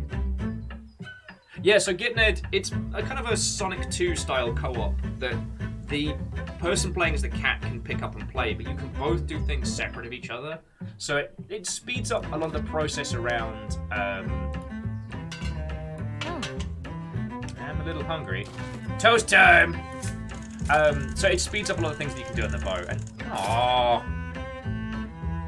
fag. Sorry, Agananiki said something lovely, which was communities like this one, thankfully, fill some of that fantasy. Some of the games like Animal Crossing, The Sims start approaching it, but they're much more capitalist. Survival games with multiple folks can approach this, and I think community building as a game type has a lot of space to explore yet. Yes.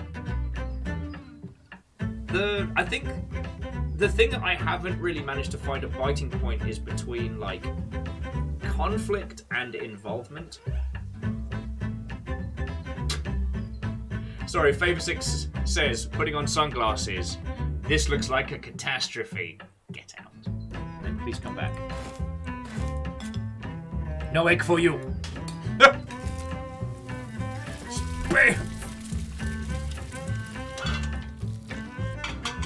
But Agananiki, that's fucking lovely of you to say.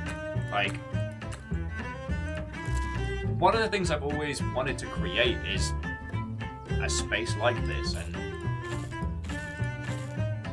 makes me real happy. Okay. Alright, what's the cat rating now? Kitty! Oh, you did not just. Bacon cat. Alright. Alright. Catastrophic puns? Sounds fishy. Dear Bob, again. I hope this letter finds you. Didn't we already send this to Bob? Yeah, cool. We'll just keep sending Bob stuff. She'll get it. Where is this cat? How is there so much paint? Don't fuck with my coffee!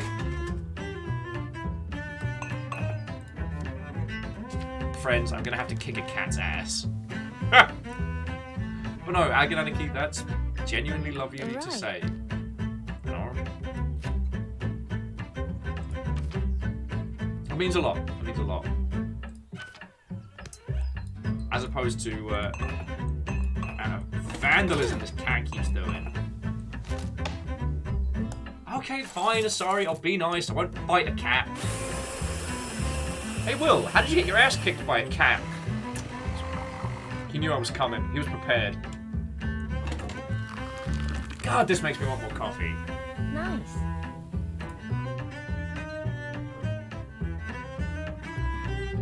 The other thing I will note, I do want to point out about this one, friends, is the amount of attention to detail on the small things. So, while we do have these gorgeous animated, like, little vignettes between elements, of the moment to moment, the things that we're getting the real animation time are on the food, the coffee. You know, the environment is pretty static with some additional elements, and a few of the paintings we can look at in 3D.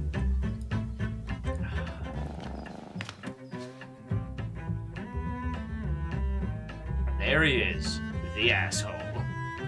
Do you mind? This is my feckin' house.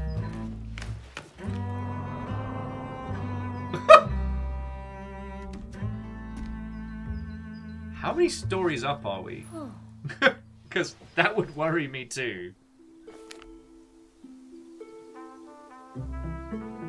Oh, see, Favor6, that's one of those fancy ones where you pour the beans in, it live grinds them, and then does them as a pour over. Like, that's fancy people coffee money. Wow. Oh, he's made another new painting. Wow. Wow.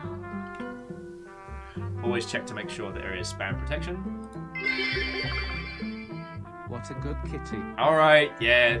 The cat's feckin' adorable. I'm not gonna fight the cat.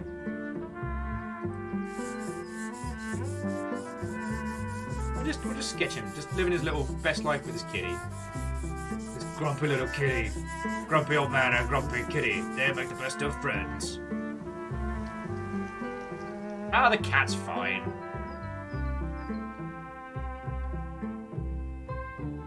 Earl says the live bean grinding feature is the one thing I'm most desirous of in a coffee machine. Yeah. But also, like, this, we see so much of this character, like, this idyllic little vignette of a life. It's not ostentatious, it's not ridiculous. You know, she's not... well, I mean, if this is set in New York, she has mad money, but who knows?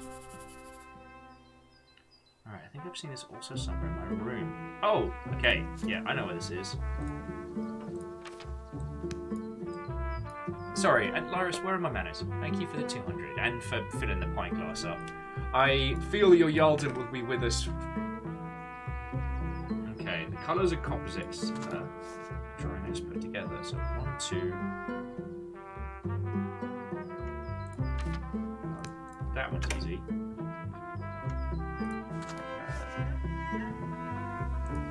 That one's there. So it's 1 in, 2 and 2. Okay. So it's there, and it should be there. Harvest of Char! Spot of red paint. God, no wonder it takes us so long. Dear Arra, remember the cat? She gave birth to a kitty. If this is some Spiritfarer stuff, and this is our, like, character's afterlife, that's not... That could happen. That could happen.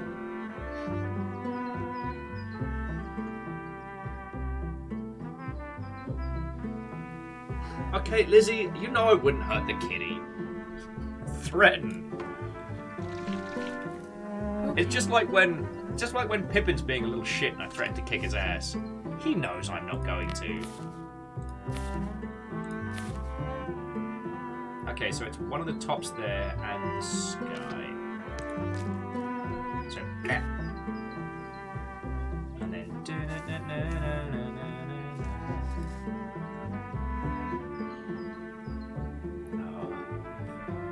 I mean, Favor 6, I tell you, if I start making... Whoa, sorry, shush my... I nearly ran my mouth then, and I stopped myself, so I would like to, I'd like to reward myself with the Will not writing checks his mouth can't cash.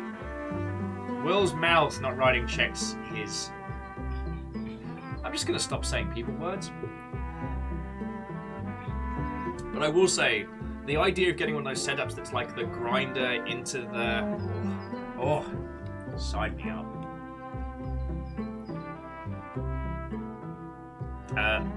Earl says, as someone who has used the blender style whirly blade at the bottom center grinder, I'll take the fancy coffee machine grinder.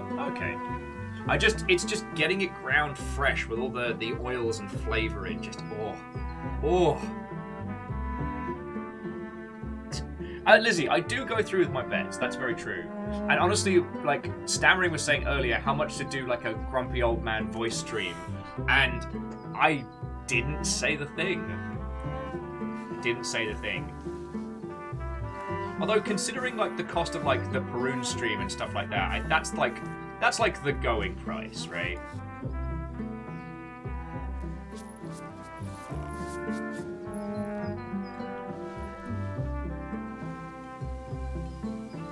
But yeah, like I think we all have that like idyllic routine. Like, I love the idea that I could get my sleep schedule under whack and get up early in the morning, make fresh coffee, have some breakfast, you know, like, draft in here, spend the day nattering with you lot. Oh no! He's about to put up another lost note. Kitty. The cat rolls on the ground, begging to a pet.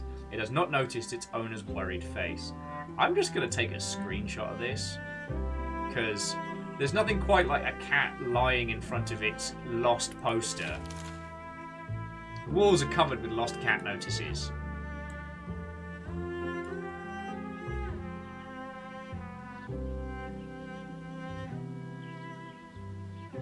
Aikara was saying they do wonder why we assume so quickly that the game's about death. Not specific for this game, but why there's so many games like that. I think because a lot of the titles that have stuck with us of recent memory have been about death and death and loss and elements like that. It's one of the things that games have been so flippant about for so long that it feels like with the indie golden age that we're currently in, we can explore it from so many different angles. It's, death, grief, loss is such a complicated feeling, and it's so overwhelming. Games, I feel, are set up better to help us unpack, understand, and convey those feelings, because loss is such a personal thing. You can observe it, but you can never know it until you feel it. Games ask you to feel, they ask you to experience and to be there, and I think we've seen a lot of games exploring that. So a lot of these softer indie titles do seem to hit upon that space. So blank sheet of sketch paper.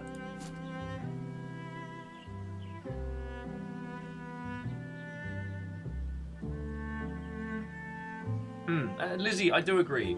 Spiritfarer is an entire game about death, but in a manner that, you're right, doesn't frequently get discussed. So I think that's why. I think that's why we assume on these. But honestly, friends, if this whole game just turns out to, and then this lass and this cat finish a painting and become best friends, and that's it, then this game has been everything that I've wanted it to be today, Anyway, who's the anime lad? He stops and watches the orange blur running towards him. The cat rolls around the ground and does not notice its owner's worried face. Cutie. The girl smiles as she watches the lost cat she found running back towards its owner. Ah, these are the stories behind the paintings. This is where they met. And I wonder what happened afterwards. So that's the mama cat of the cat from across the way.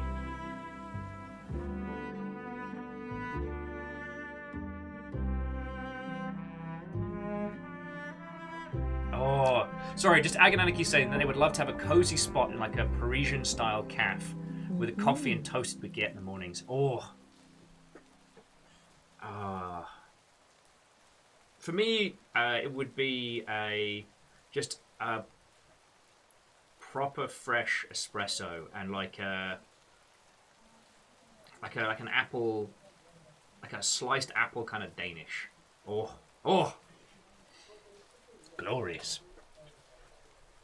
Anyway, but going on to the happier topics, it's okay in games for us to explore those kinds of feelings, those kinds of I wish.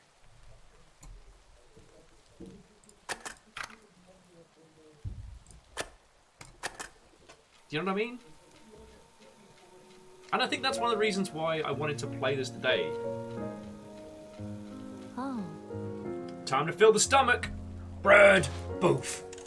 Toast, make it happen.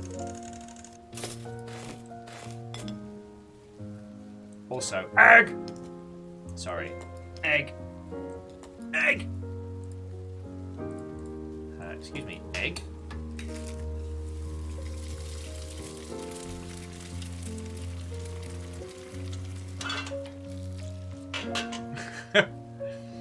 Robin was saying there do exist decent espresso machines that will fit on your computer. There do.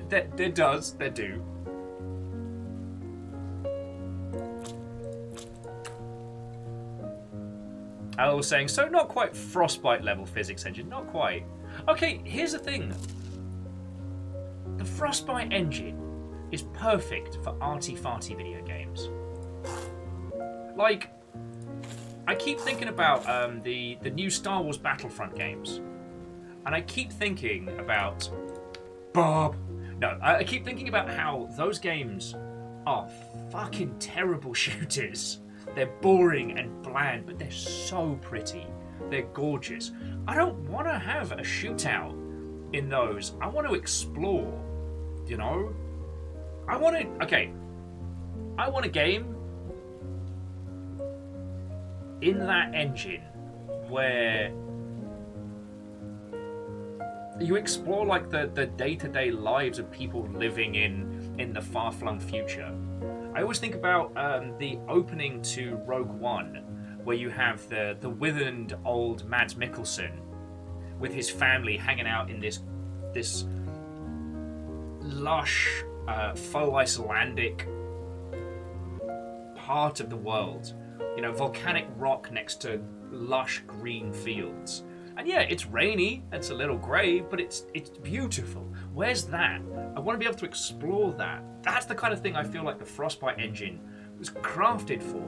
But instead, we get Blando Calrissian's blap blap laser blap blap. Now with loot boxes. Sorry, I was writing to Barb. Barb, hope your letter find word good. I'm pushing button once one. Wish it was so easy to do emails. Agananiki says I would love to play essentially what is Amelie is an open world game. Shit, yes. Now, games do have one. They do have one hangover that we haven't shook quite, which is the concept of an ending, the concept of a goal. Games tend to have victory. And as a lot of people have commented on games like 7 Days to Die, it's not just enough to be in that world. There needs to be something to work towards. And I guess that's where story and through narrative and things that we can unpack can work there. Iko says I want an MMO where everyone is a photographer and fashions is everything. Yes. And Iko, what I'd love to see in a world like that, and I was thinking about this after we played Occupying White Walls, with the idea of not just creating a gallery and having people come see that, but you have the idea of the character, the person that creates the fashion souls, and the people that record it. This kind of like two-part of like creation and photographer working together in this space. I would love that. Now, there's meant to be one called Book of Travels, which I haven't had the chance to try, but that's meant to be an arty-farty, tiny, small MMO project. And I'm hoping...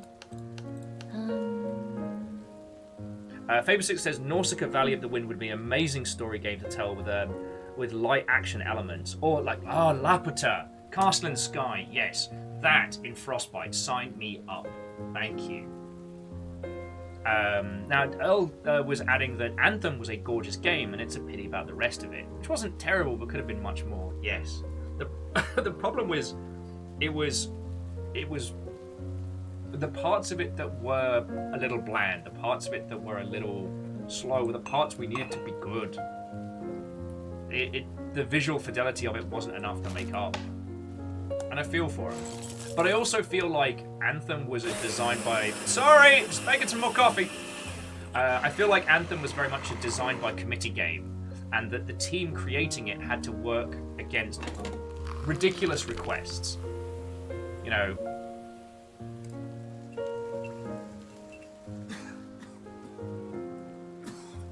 This is the first time it's rained since I've moved here.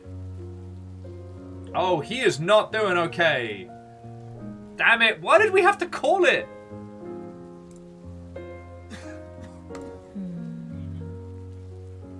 Is the old man sick? It's very.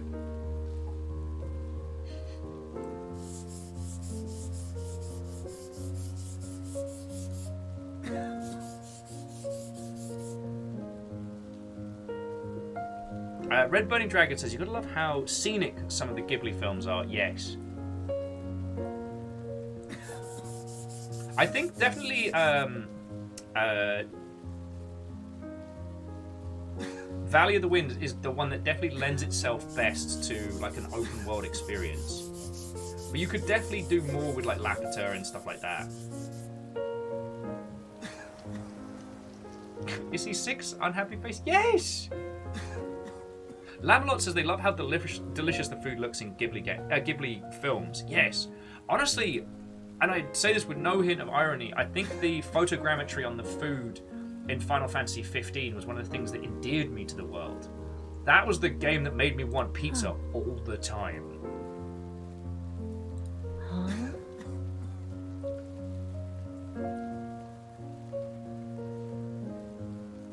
And it's one of those things that Sorry, I guess the sad music's not helping, but it's one of the things that I don't want to say upsets me, but it does especially feel like BioWare is constantly being pushed into making very specific kinds of games that do not suit their artistic style. Like, I wonder what Anthem would have been like without meddling. You know?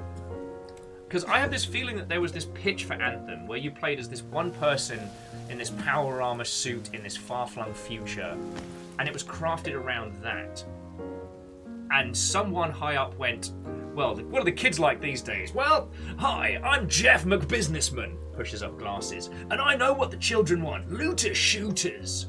Yeah, but concept is actually an emotional piece about, like, finding humanity's foothold in the, yeah, but make it a looter shooter. In classes, kids love classes. We need 4. Big bloke, shoot bloke, wizard bloke, and other shoot bloke. I mean, yeah, sure, but it removes the idea of playing as one person, of learning this world without, yeah, but the kids will love it. Like, Anthem feels like so much of that. Then twinned with the, oh, and you have half as much time to make it as you need. Aganaki says there was a game that came out many years ago where you made little Sims movies. It'd be incredible to put it over. Do you mean the movies, the titled by Lionhead? Yeah, oh, hey, Activision's got this Destiny thing kicking around. The kids love it. It's chock full of MTXs. We need to get on that. And I mean, okay, I know I've talked about the Truck Nuts video a lot. Oop. Okay, Bone. You're doing the vibratey thing. I've told you not to do the vibratey potato thing. I need you to knock that nonsense off right now because you keep making me jump. Yes, the movies. With Lionhead's usual fascination with chickens, right you are. But yeah, there's a different version of Anthem sitting in someone's hard drive that was... Oh, Numbers doesn't know about the Truck Nuts video. Okay, Polygon did this incredible video, which is that Anthem's mechs need truck nuts. And it's one of the most inspired breakdowns of Anthem's failings, which is a friend of mine called it the banality of brilliance, and that phrase hurts me because Anthem's mech designs are too good. They're too well crafted. There's no flaws to them. The suits in Anthem don't feel like something that anyone would have because they're perfect. Like, there's no format of place, there's nothing weird about them. And I think that's kind of indicative of a lot of it, that Anthem had simultaneously the best people, but no time to create, no time to emote, no time to express an idea through a game. It felt like they came up with something that then got squished into the pigeonhole to fit an executive's portfolio. We don't have a looter shooter.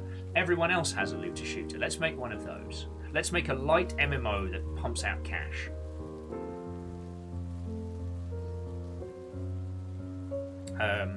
And Red Burning Dragon, I can understand... Sorry, Red Burning Dragon saying that they really dislike Fortnite now to see what it's become and wish that they kept to save the world. I know what you mean.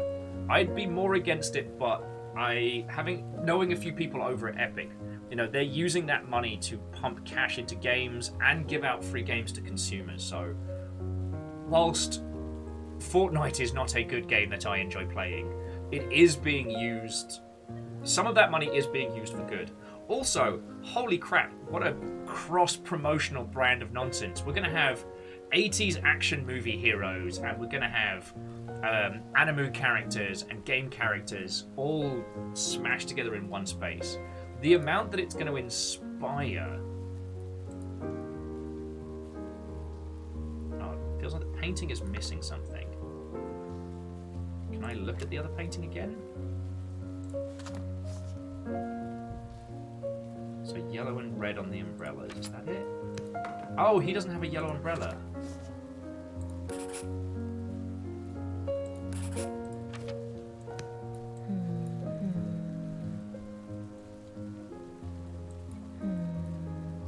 Where's me paint?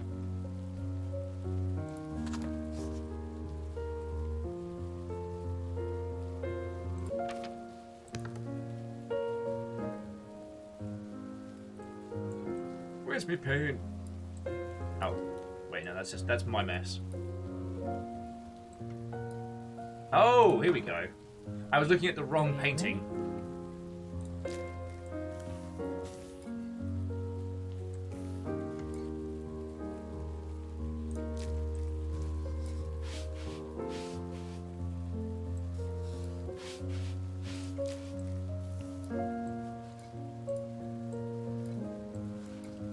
Ah, darn it! I was going to try and sign it. So Stammering Gamer says, the plans they had to essentially remake Anthem sounded good, but it needed time and money. And of course EA went, yeah, nah, you've already failed. Yes, and it's what infuriates me so much, is knowing that there are a lot of creative people there that had they been given the creative freedom to create what they wanted initially, we might have gotten a better something. Drawing of a shop, yellow umbrella and a green sign. Another drawing that looks familiar. Oh, gotta paint that green sign on here.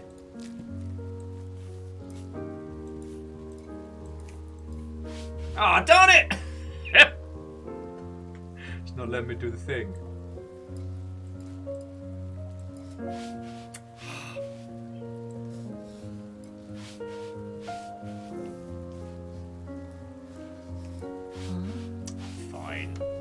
Do it how you want, lady.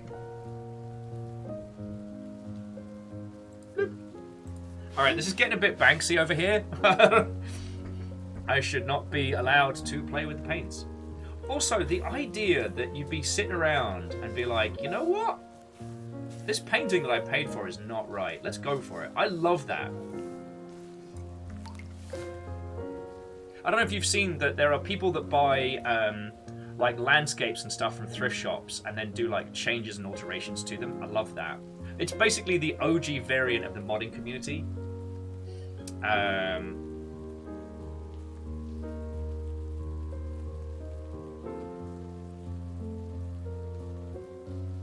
Jackie Fox says that they wholeheartedly believe Anthem was a commissioned game. Honestly, I would agree with you. If it wasn't done by a studio owned by EA, I would have wholeheartedly put that down as a... Wait, does it need more?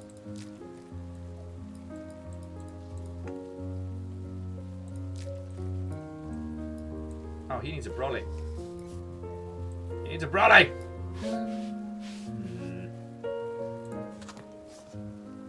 Oh, he needs to be holding his brolly, not splattered on it. Ikoa says, have we found the TTP? So far, it gets rid of things before I can sign my name, so I'm not going to be drawing wobbly knobs all over this. Unless... There we go. Also, speaking of modded art, I absolutely heart the modified classical art pieces in later Alligator. God, yes, what a style. What a style. Sign me up for that. I'm really hoping that... I mean, I don't need a sequel. I don't need a later Alligator 2, but I definitely want that more. Yes, thank you.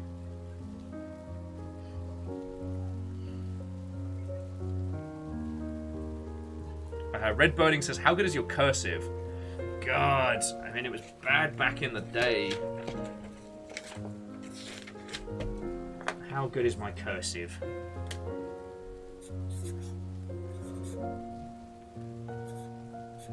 No, I fucked it up already.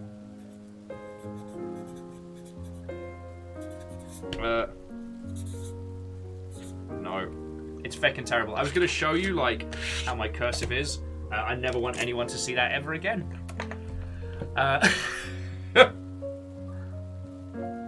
Ikoa says, yeah, we need more games like Later Alligator. Fun, feel good, with a dad that makes existential jokes that are too real. Okay, and a drawing of the street view. Okay, so here's what's curious. We have the guy from across the way who is clearly not doing well, who painted some of the things in this space. And the story we're seeing here of the girl and this bloke, is that his story that we're unpacking here?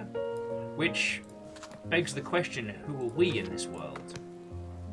You know, we talked about this a lot the other day, is like the discussion of who is the user when creating these games.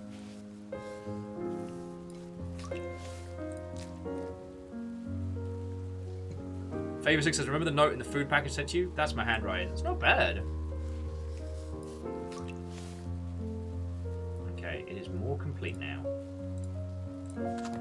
So what is it missing? Oh, and it's missing the sun. That big, shining, fiery bastard who tried to kill me this summer. Wow. Joke's on him! So Jackie says, what they've heard from friends who work at EA itself is that the studios do have a decent amount of autonomy, but with Anthem, it definitely seemed like there was an outside idea from the moment of first footage. Yeah, I mean, it's even sometimes internally it can be difficult to know how much autonomy one has in those spaces. Okay, so dear Amber, I never expected I'd meet you under the sign on a rainy day, and they would chat until the sun came up. Aww. What's the connection between these pictures?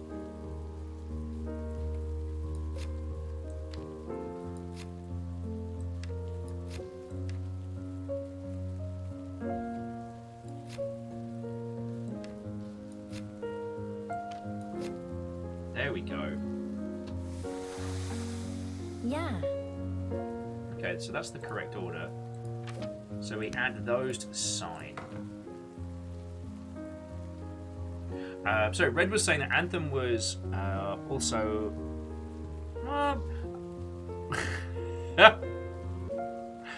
What is all this then? Oh, this is me being arty-farty in the back room. I decided, since I had some cool kids coming around my house at some point, that I'd spend some time with these Mother Hubbards. You know, waiting for people to show up, stuff like that. And we're playing an arty-farty video game where we are an independent artist. More to the point, do you want to come say hello?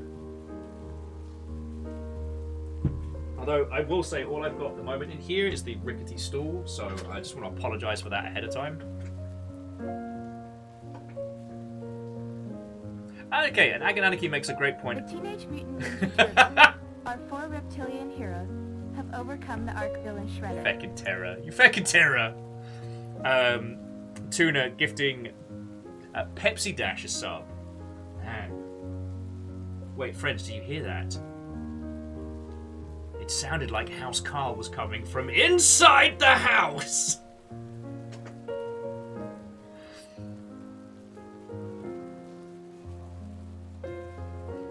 But sorry, jumping back, what Red Burning Dragon was saying about the ambition of Anthem, I feel that it was less like a No Man's Sky situation, which was the overreach, but more like the resources didn't match the intention. All right.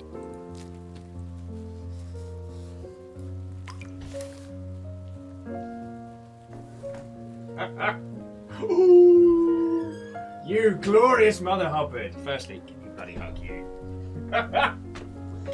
It's good to see you. I'm doing good. Come say hi to people. Come say hi to people. There's a couple of people. Oh, I got a tuna! I was like, Sorry, all I've got is the rickety stool at the moment. that's fine. And... Oh. Purple gin. Okay, friendzos, if you haven't seen this, 1, it is hella tasty. 2, it's citrus reactive, so depending on what you add to it, it changes the colour. And I'm a big sucker for like Boozer's Theatre. And it's super tasty. How you doing, dude? I'm doing fine. Coming here for foods and stuff? Just taking cookies. Okay, I came out of stream yesterday, like having done stuff, and Fiona's got like 4 trays of cookies just everywhere. Yeah. And my first question was, so how high are you right now? Very. And Pixel, how are you doing, friend? Hello, everybody. Yeah. Okay, the music is all like sad arty-farty. It does not fit the tone right now. It looks interesting. Oh, it's very, very simple puzzles just to like tell a story through. No one is asking, I've got to worry about me being super drunk tomorrow. Well, usually the amount of Thanksgiving food offsets Thanksgiving drinking. Like a nice balance. Sorry says hi. Sorry saying hi. Oh, hello. Oh. We were nattering about Anthem. Because I was saying, like, the Frostbite engine for, like, the new Battlefront stuff. Do you know what that needs to be used for? Is arty shit like this. Give me... someone would recommended Valley of the Wind, Nausicaa. I think that's how it's pronounced. Like, the Studio Ghibli movie. Like, give me that shit in the Frostbite engine. And gorgeous rolling hills and stuff. Are you talking about it as a movie or as a game? Oh, it's a game. Like, actually being able to fly through that environment and explore it. But, like, with, like, the Star Wars Battlefront games, they're quick, laser zappy, shooty games. Like, you don't have time to appreciate how fucking gorgeous it is. Because you've got... Until you get a bullet in the back of your head. Yeah, it's like, oh, cool, now I've been stepped on. I can look around, I can enjoy. You know, some people pay a lot of money to get stepped on. Not on an artist's salary. Oh, lordy, lordy.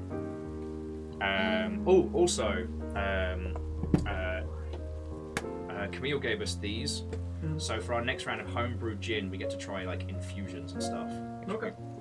Because Fiona made us a batch and used some of the butterfly pea stuff, but we hadn't quite got the measure right. So we put loads in, and it came out this like dark, inky black. Okay. It was super tasty. I liked it.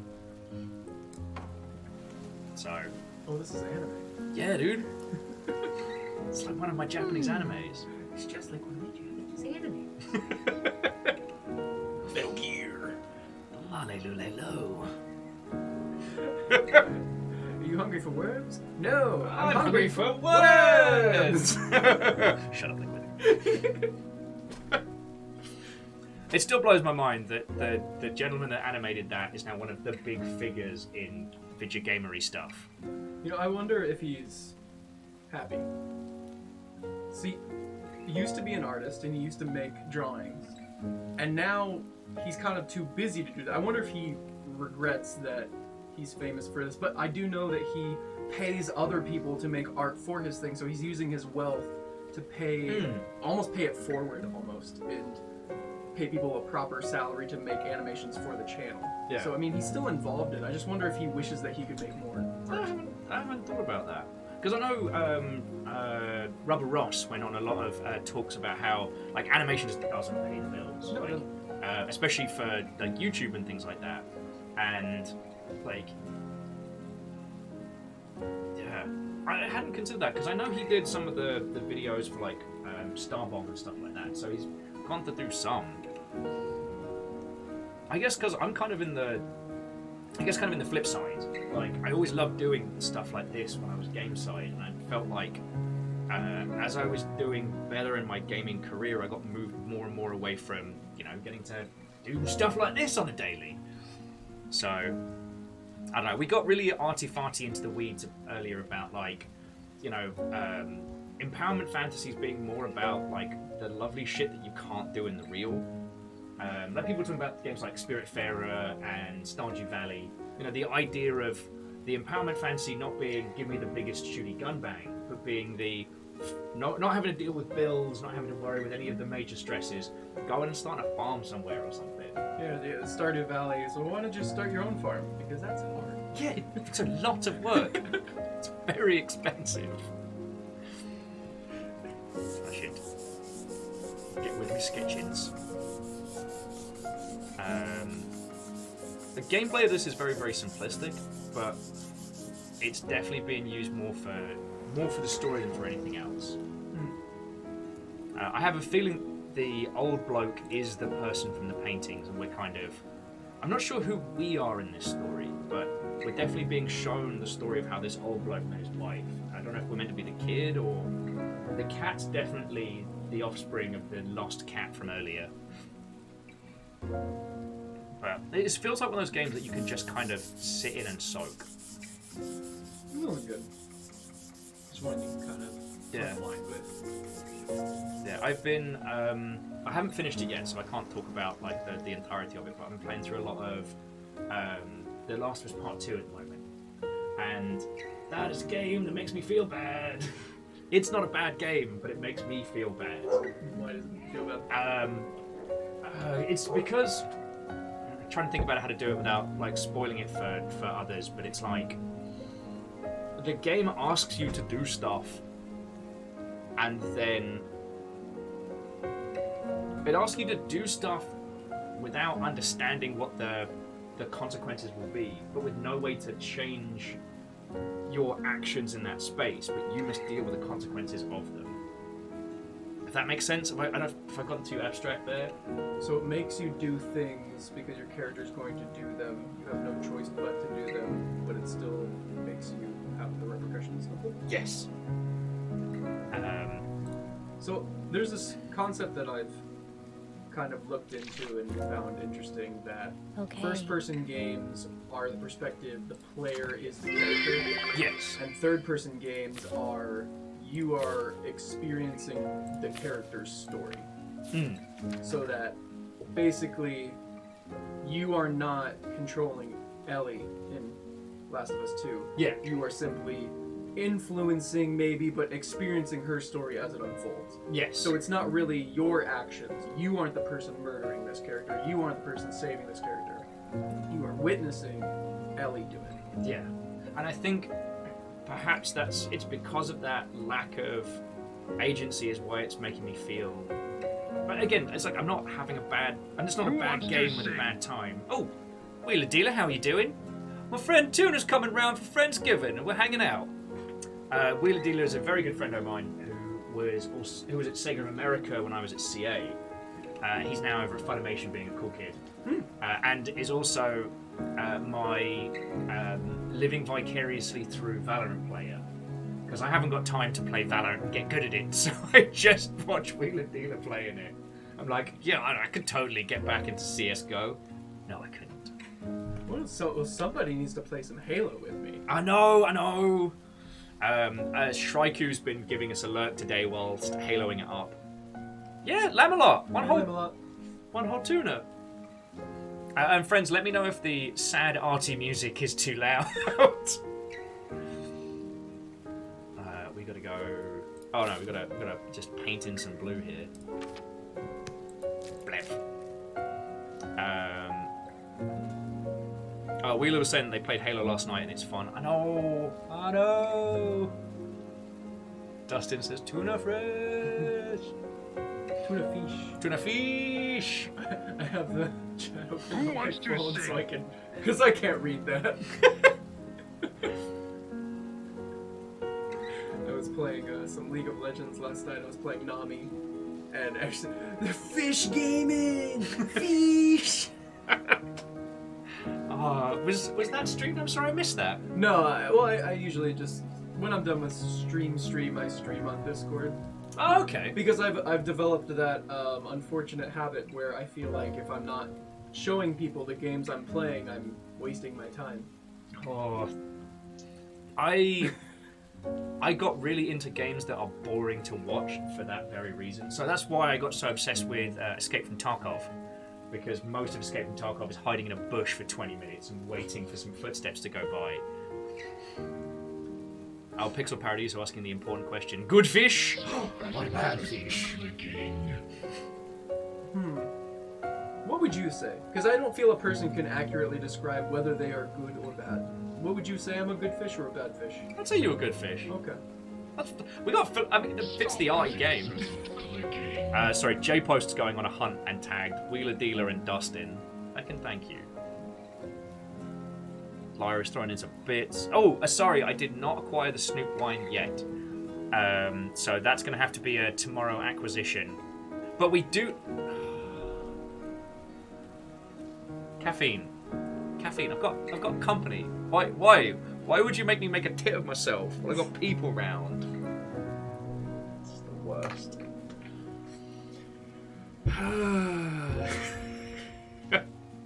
What is it? I have to dab. You have to dab. I have to dab. I don't have enough points for a counter dab, I'm sorry. It's alright. just don't look. Don't look at my shame. Fuck. I don't know how big this dab is going to be. I'm going to give you some room to dab. Thanks, caffeine.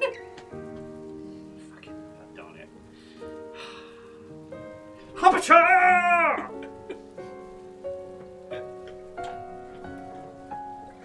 Now the sad music in the background makes far more sense. Kevin's like, you're welcome! Dab for the fish! Oh, see, we should have done like a fusion dab. Oh, feck. Well, they've caused enough chaos. I mean caffeine. Hang on, let me just throw some blue on this while we're chatting. But you know, I've been watching people playing through Halo and it looks so good. Like, it's evocative of all those great moments I spent with, like, Reach back in the day. And, like... Do you want my honest opinion? Go for it. Okay, so I do think it's really good. Actually, I think the multiplayer is pretty good. So there's 3 things I would change right now. Alright. Grenade spam. Too much grenade spam. Okay. Grenades either need to be adjusted to where you can only have 2 on you at a time. Grenades don't drop from bodies when they die, or they do less damage, or they have a splash. There's too much power in grenades right now. Okay. And I showed several clips where it's just grenade, like 10 or 15 grenades go into a single zone just because there's so many. You functionally have infinite grenades. Okay. There is no matchmaking filter right now. It is either you go into a 4v4 mode or a 12v12 mode. There's no, I want to play big team battle, capture the flag. I want to play 4v4 oddball only. I want to play SWAT only. It's just go into 4v4 or go into 12v12. Okay. And then right now, the only way to progress for different armors is through the Battle Pass system. And whether you win or you lose the game, you get 50 EXP. Everything else is based on the objectives from the Battle Pass, like get 5 kills with the BR, get 2 captures, get this player, play this game. So nobody cares about the objective right now. So it's just play the game, do whatever your objectives are, get the Battle Pass. which I mean, in games that have had similar setups, tends to lead to lots of AFK people, which is no fun. I don't know why I said that in that stifling a belch. I said that in that particular manner. I was saying that 343 said they're open to thinking about changing progression. Okay.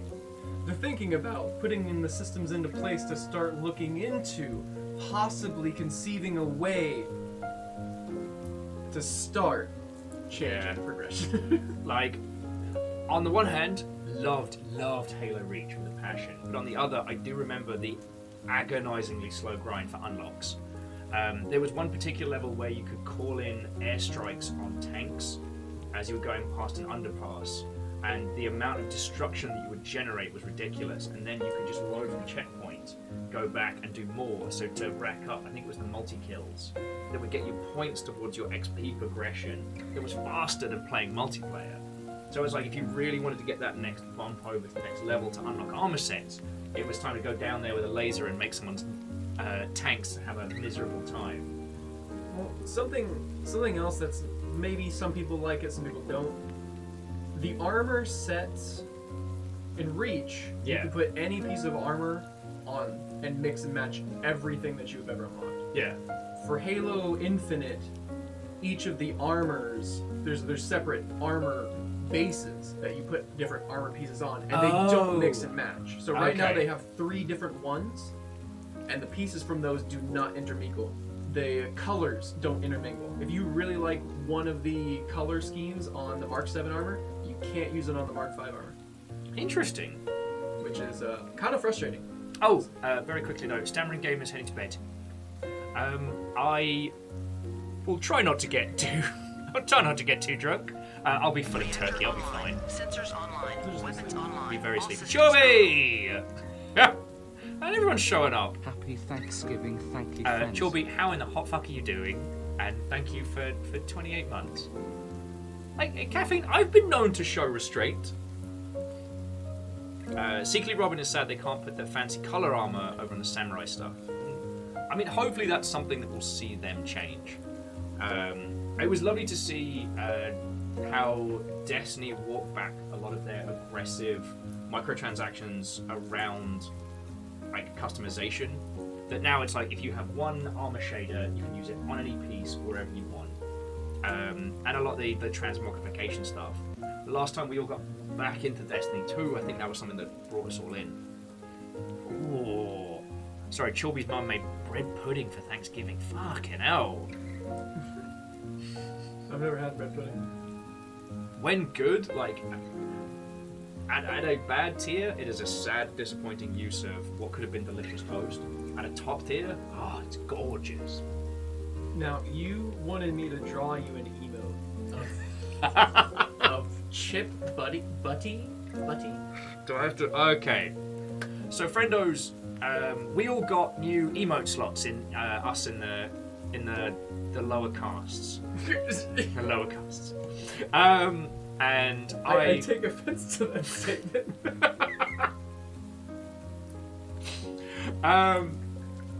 So I was joking online. I was like, "Who does emotes? I need loads." You messaged me and were like, "I'll draw you an emote," and I was trying to think of something. And you know, it's like that point when someone says, "Be funny," and you can't think of a single joke. And the first thing that finally popped into my mind was a chip butty. This is an English, I'm gonna say delicacy with a question mark. It is basically like, you can't really call it a French fry sandwich because it's the chunky fries in a cob with traditionally brown sauce and a bit of butter. Okay, so there is something on it. It's not just chips and bread. okay. Because it reminded me of the toast sandwich, which is, I believe, 2 pieces of soft bread around a toasted bread, and that's the sandwich. That's it. Well, the thing that cracked me up is when you were like, "Hey, can you send me a reference?" I ended up going down a wiki hole because it turns out there are arguments online as the correct construction and ingredients for a chip butty. Because it's the internet, of course there is. And I never got back to you because I got lost in this hole. There was like videos and then video retorts to the correct creation of a chip butty.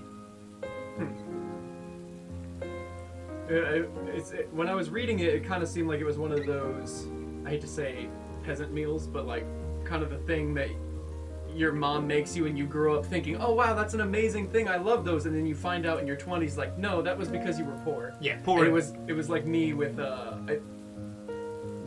cinnamon sugar mix on toast. So like you toast and then you put the butter on there and then you just slather on the cinnamon and sugar. Yeah, it feels like a treat as a And kid. I'm like, "Oh, this is amazing, I love these," and I find out, no, that's because I was really poor, and that's what we had. My family special was convincing me and my little sister that different kinds of pasta were different kinds of food. Mhm. So we were just eating pasta and like pretty much not a lot else. But it was different this time because it was bows and not shells. And to this day, I still have this bizarre ingrained dislike of the tiny shell pasta over like the bows, even though it's the same fucking thing. No, the bows are better. The bows are better than the shells. Okay, well, And then this is the spiral ones, I believe, are the highest tier. definitely for pasta bakes, but for like sopping up like a meaty sauce. I got a big weakness for like the thick, lengthy stuff. Oh, bleed Nora. Sorry, Pixel was saying pasta, mac and cheese, and pork chops on a good day. Oh, Yeah, that was another thing. Mac and cheese wasn't because it was. I mean, I remember mac and cheese so fondly, but no, it was so cheap. because we were poor. You can feed a kid and they'll stay fed for a while. God.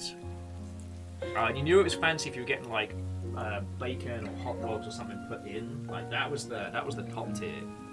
Bacon and broccoli. Oh. It's because you want to make sure I get my vegetables.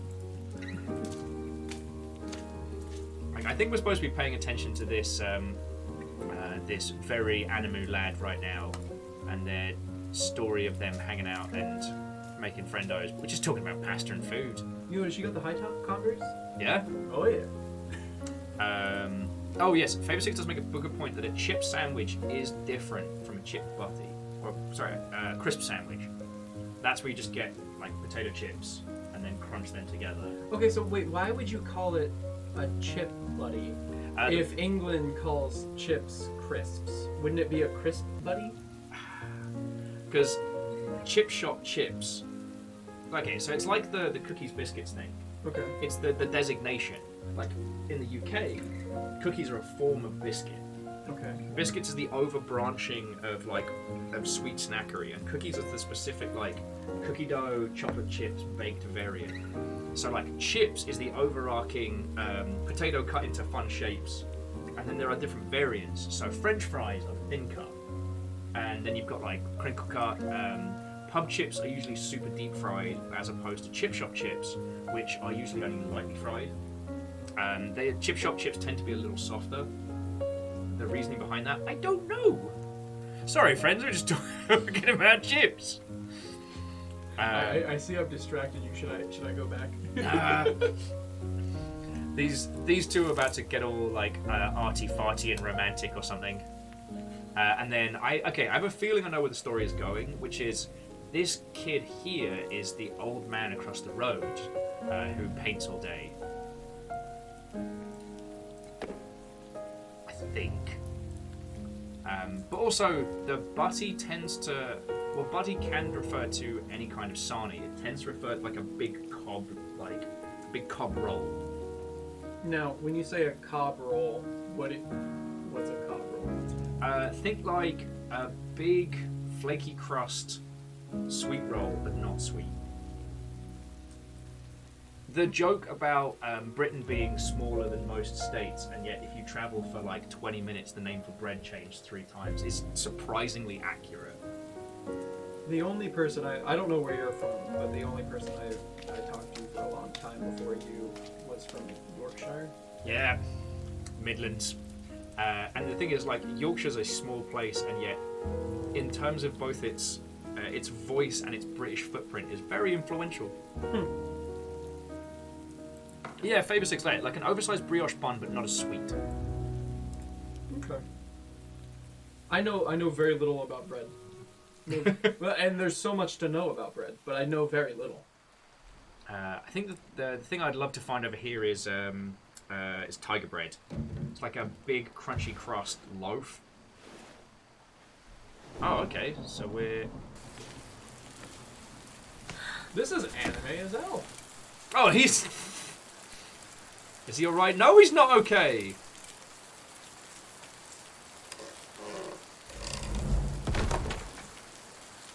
Wait.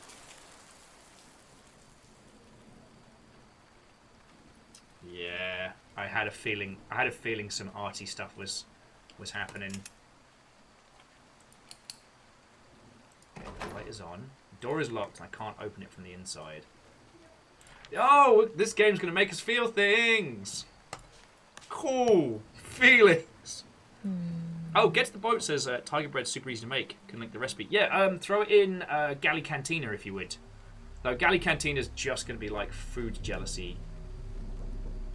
So I don't know if you have this problem because I don't know if you've ever really been around other people while they're streaming.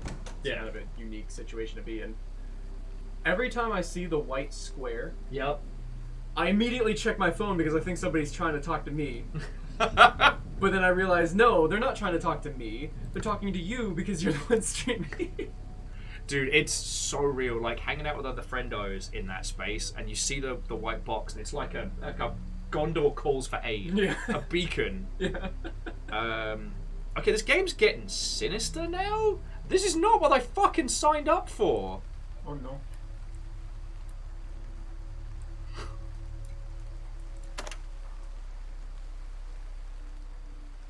The cassette is gone. I don't remember these yellow markings. So Up, down, left, right, A, let's D. try up. Start. Okay. I'm just gonna try and do the Konami code on their. This better not be a feckin' horror game. Dude, look at this shit. The figures in the painting are all blurry. Look at our coffee machine. Dude, they're trying to give me a Guilty Gear Strive code. I swear, man. Yeah, they're just teaching us some sick combos at this point. Yeah.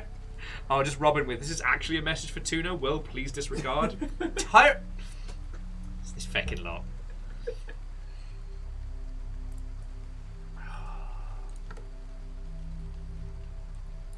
Like, I've got some... you know what? I've got a few theories. Alright, so each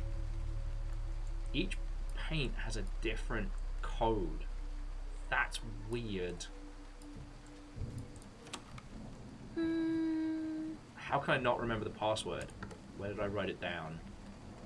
Could that be referring to, like, keyboard position? Oh, no, never mind. I was something to do with it. Oh! I was thinking, like, a keyboard position. Because, I mean, that is actually how you describe, like, Guilty Gear combo codes. It's, 3, 2, 1, 4, 6, and that's, like, would be a quarterback turn forward. So I don't know if that's what that'd be what, like 2, 6, 8, 4? I don't know. Maybe? So this one, the code for blue is down, right, up, left. So that would be down, right. But then there's no, like, up, left? Nah, that doesn't work at all. Down, right, up, left. Yeah. So 6. Okay.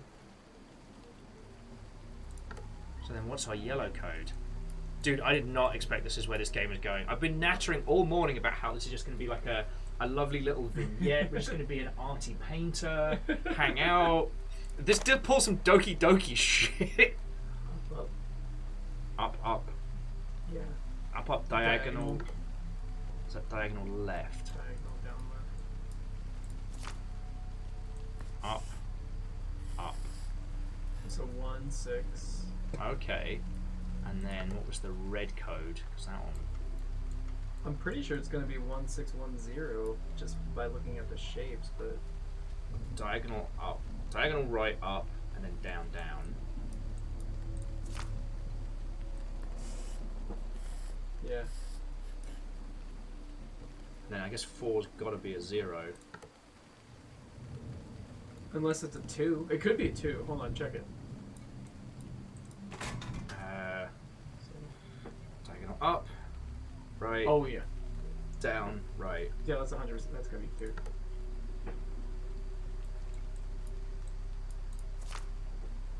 Yeah.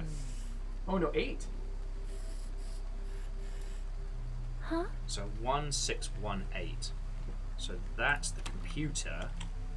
This is not where I thought this was going. Although Robin's correct, we do need to try. Oh, there's no 0. We can't try 0451. P-balls. So 1618. Ready to print.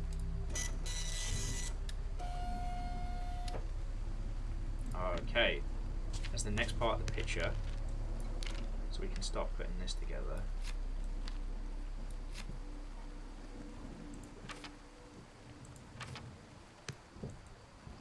And there's a 5-letter password on the door there for the red umbrella. I guess we're in it now. So that's It's a backwards J. Something seems to be missing. if it's at the end of the thing and it's backwards, maybe that means J's the first. Could be.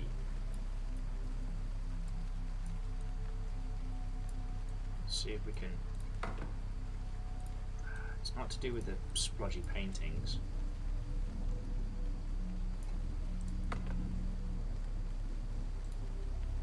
The door's still locked. Well, so let's give it a try over here.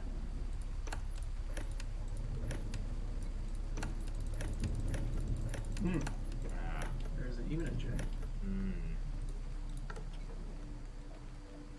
Yeah, who called in the escape room? This is not what we signed up for. Is it a jackal? Jackal. Is it a jackal? Jackal. It's a jackal. But like, we don't have all the paints to Really? finish this.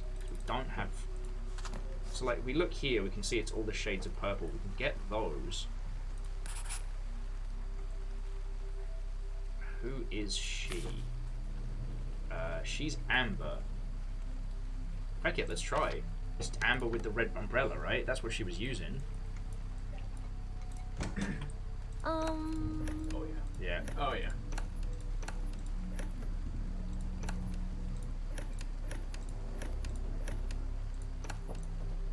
Bingo, bango. It didn't even let you Yeah. sit on it, so you could have gone. I'm sure there's nothing creepy behind here. Dude, I did not know this was going to get fucked up. You need to turn off the lights. No! Great, we're playing my first fucking... my first, oh, kitty. Layers of Fear. So, this is all kind of messed up. Alright, well, let's start with the cat. Cat knows what's up. This painting is called Cat. Oh, we encountered this one earlier on. So it's the right eye, right feety, end of tail.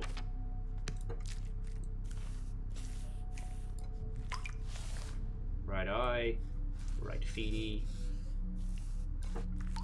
and Tip of the tail? Will. Ah, darn it! Keep trying to sign my work.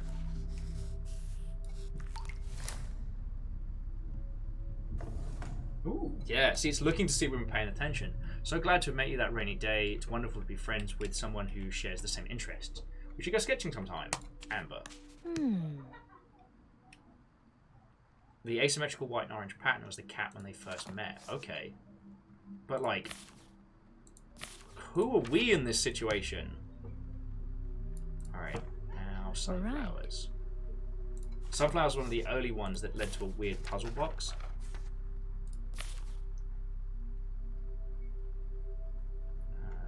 It's 5 dark leaves, 4 light green.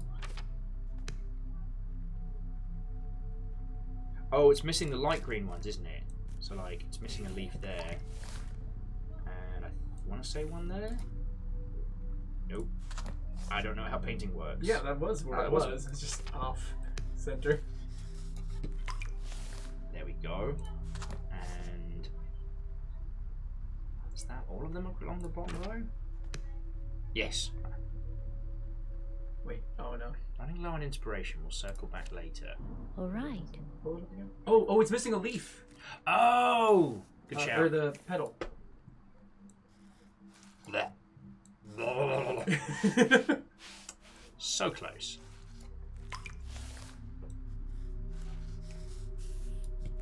There we go. There we go. Yeah, Alna spotted it as well.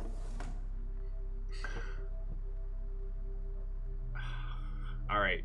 Favor 6 says, Tuna, kill the lights. I'm gonna kill the overhead. Forgetting. Remember that time when we're just gonna like play an arty game and talk about like feckin'. Hey, no one can say ever bring people boring video games, alright? Finally finished it. Got my inspiration from that place. I'd love to hear your thoughts. Should we meet at my place? Again, Amber.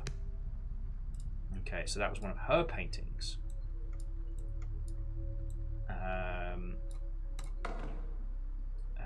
Painting on the high wall of a cassette player. Is this my kitchen? It looks just like it. Isn't there something there?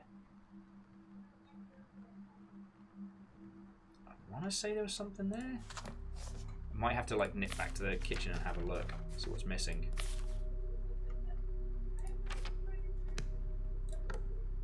All right. Okay, and then this one's the brollies again. He's all about the yellow brolly. She's all about that red brolly life. What is a brolly? Oh, an umbrella. Sorry. The Britishisms are coming out now that the lights are off and shit's getting spoopy. Okay, so that's the spot. Oh, I forgot the sun. I forgot the sun.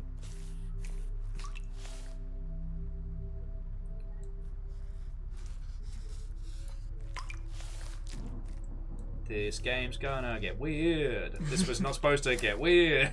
This was supposed to be pretty. Chorby's like, how do I get this paintbrush that magically makes things not look like smears? Well, as soon as we finish this, we'll know. Hopefully it doesn't involve throwing yourself into some kind of pocket hell dimension. But glad your cat's fine. Wasn't expecting her to jump so far. By the way, nice meeting you. Mm-hmm. Okay. So we've got most of this together. And then I just need to have a look in the kitchen to see what the bit I'm missing is. I think it's... Ah. Grass. Oh, the green sprig there. And I guess the teapot as well, but we can't paint brown, so there we go. Vanderbee's still mad because I've been putting my paintbrushes away without washing them.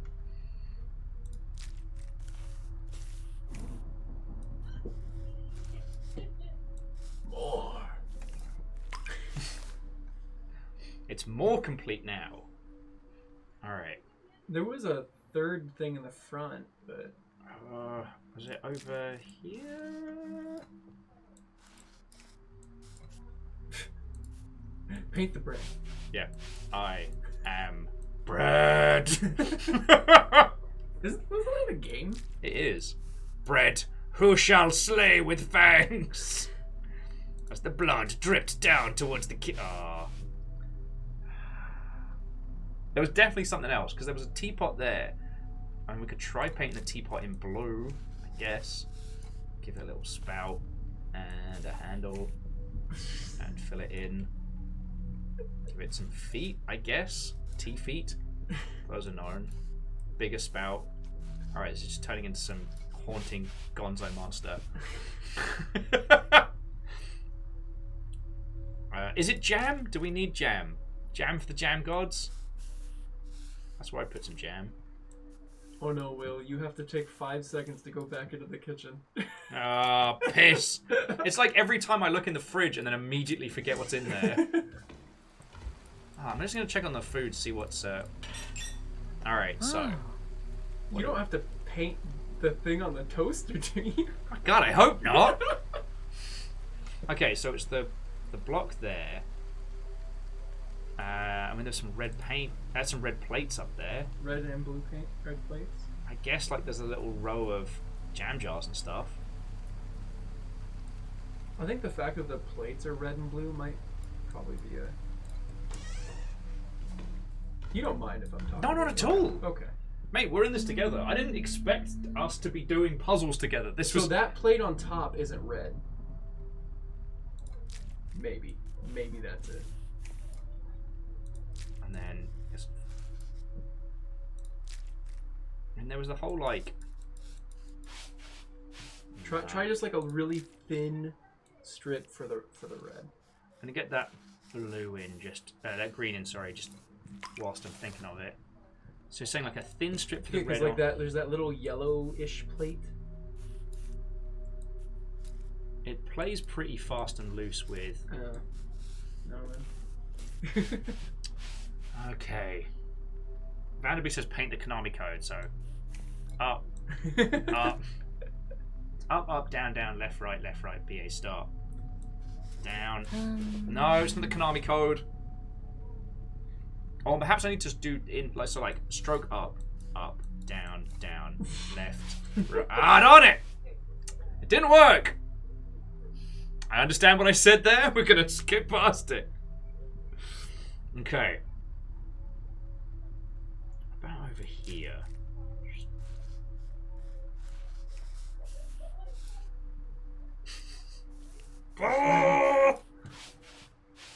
Why is our kitchen weird and wrong? Tanari, what her friend? Alright, let's check our notes. So we started playing this game, and it was cute and lovely. We were like a little indie artist working on our work, and then shit got weird. And now we are locked in a room.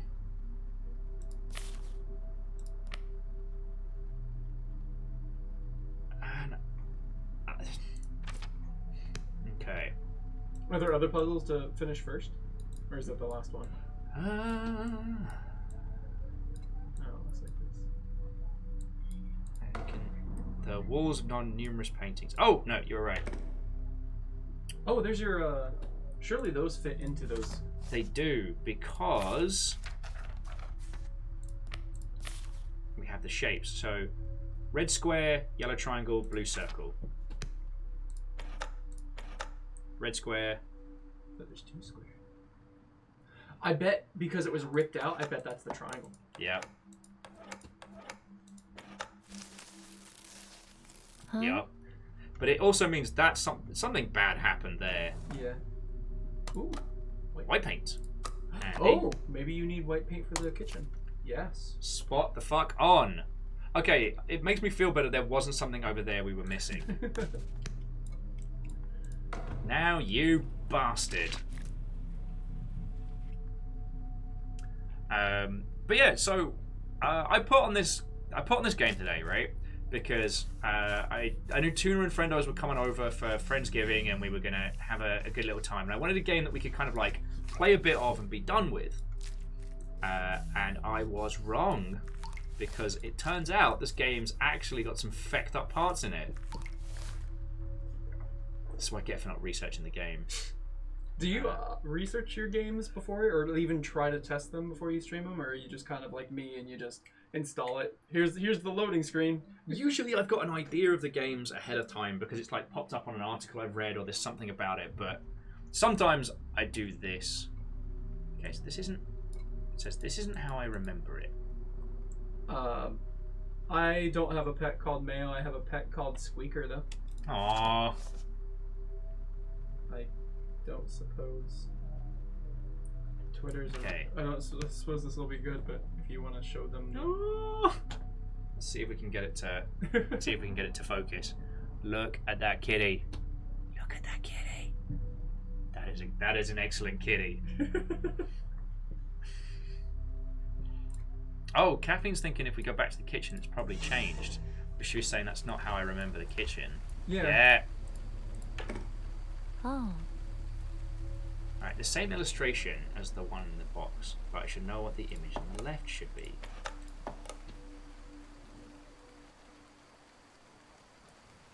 Okay, so blue was glad your cat's fine. So let's see if the, yep. Red was rainy day. And triangle was it's finally finished. Got my inspiration from that place. Probably the sunflower. Probably the sunflower? Yeah. Yeah, nailed it!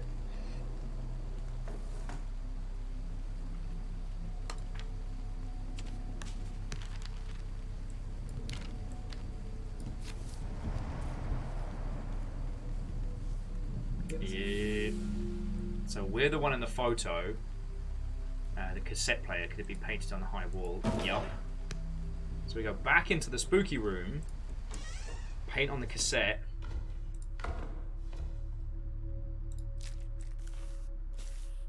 Oh, fucking hell. I don't know where this game's gonna go.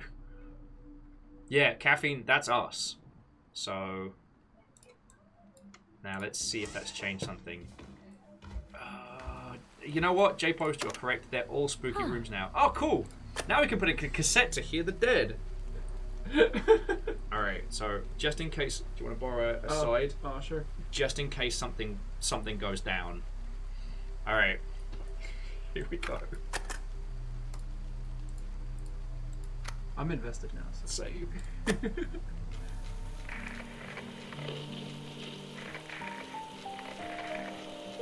could have been worse.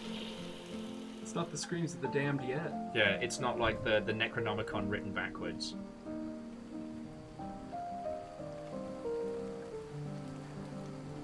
So there's magic in this world. Apparently so. Do we still have to make magic toast, or we still haven't solved that puzzle down there? So I guess.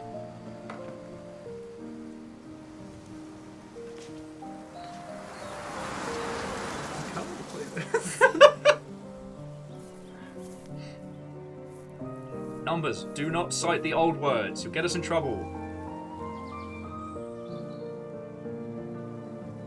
Something about that's making me very unsettled. It's moved in Photoshop or After Effects instead of actually animated. Yeah, but alongside the actual hand animation, it gives it that surrealist kind of quality. Dude, this, you know what? This is going to go the heartbreak route. This is like their happy memories. she's gonna be like old or something too, and just sees herself as young because of like amnesia or something.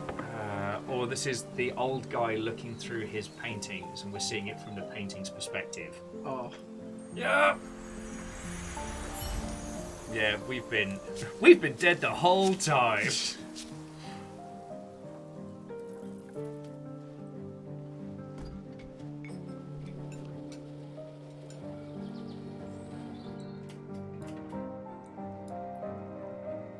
The password was the broken sign. huh.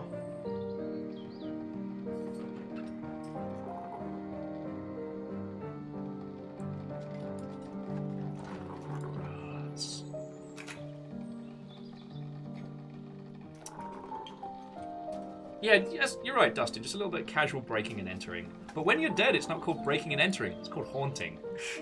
And the only people you have to listen to are other ghosts.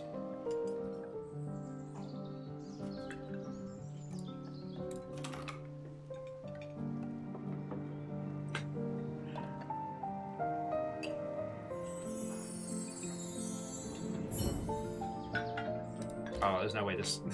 there's no way this has a happy ending. This is too pretty now. It didn't turn into a horror game. Actually, you know what? I'm going to stop saying words, because if it does turn into a horror game... That'd be amazing. Imagine just a switch up, you know? Yeah. Like, you ever seen those videos where there's like a car driving and a really scenic whatever, and they're like, oh, did you see the ghost in the background? And you're like looking really close, and all of a sudden the screen just pops up with a big scary face and it's screaming at you. I feel like this would be a really good game for that. Where it just... I mean, I'd probably wet myself, but I agree.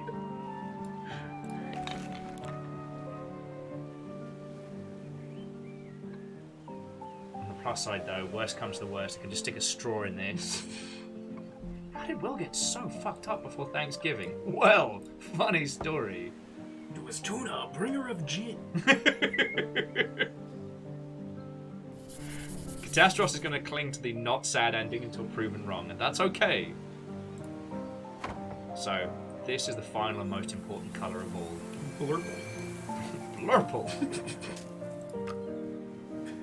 Is it Jackal? It's a Jackal. But, like, this could also go full-on Doki Doki at this point. Like, all bets are off.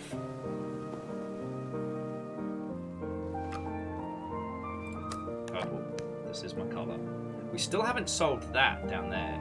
I mean, well, you weren't allowed to paint on it, were you? Huh? Yeah, there's nothing we can do to mess with it right now. But yeah, if we look at... Wait, go back. Yeah. No, keep a second. Okay, sorry. I thought I saw a note or something that had his name and From J. But I don't think we've learned his name yet. Anyway. Let's get purple! Okay. Remember, so it's pretty much everything. purple, then green, yellow. Yeah, level days. Welcome to Painting with the Muppets. And honestly, since playing this game, I feel I've come to understand, especially oil paints, a lot more. Because what you want to do is, like, you want to start with a clean brush stroke, and then just go apeshit bananas. Just go fucking hog wild. I'm using humor to offset the possibility of sad slashing and or scary shit. Just Dustin yelling. But what if it was purple? Have you ever seen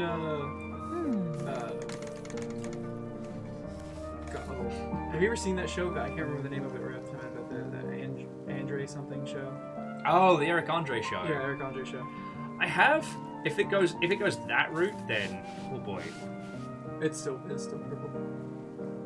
No, but that's where that saying comes from. Yo, but what if it was purple? Oh, creases. I missed the reference. I'm sorry, Dustin. I'm sorry I let you down.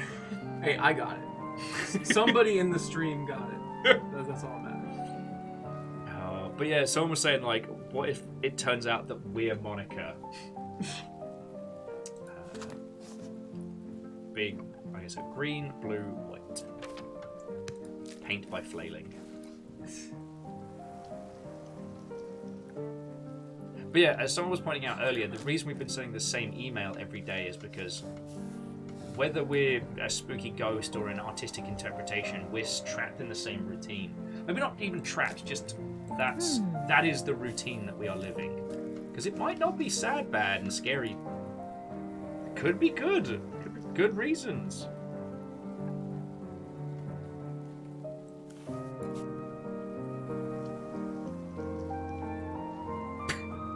Lizzie says paint by flailing is how Will does his Gundams and his nails. Yes, and in both situations, I just know how to clean them up the next day. Alright, so we've got white streak, so green, white, blue. I think it's red and yellow there. I mean, the music's giving me hope that it's not going to be a cacophony of sadness. No, but see, like, this kind of music is the perfect setup for the sadness. True. And especially when we went to that room that had like the infinite ceiling with the paintings, I'm like, cool, so Layers of Fear's back. I've never played that game. Oh, what it does with like impossible geometry is incredible. Like, it is not a game where you will get chased by an unknowable monster ooga booga booga style.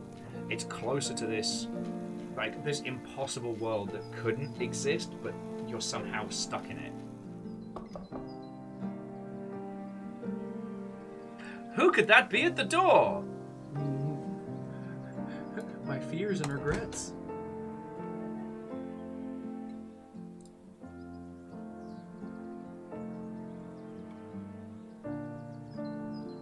Please keep this wholesome. I didn't check to see what the ratings were of this game. AO. NC-17. Was pulled from GameStop.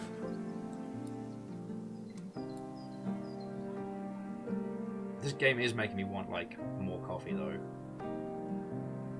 Can you put gin in coffee? You can. It's not really complimentary. Sounds like something you've tried. Yeah. Vodka works better with coffee. Or I guess you. Congratulations. Yay! Congratulations! Congratulations. You did it, Shinji! Jack. His name is Jack. Alright. So she submitted her work and it got accepted to a New York gallery.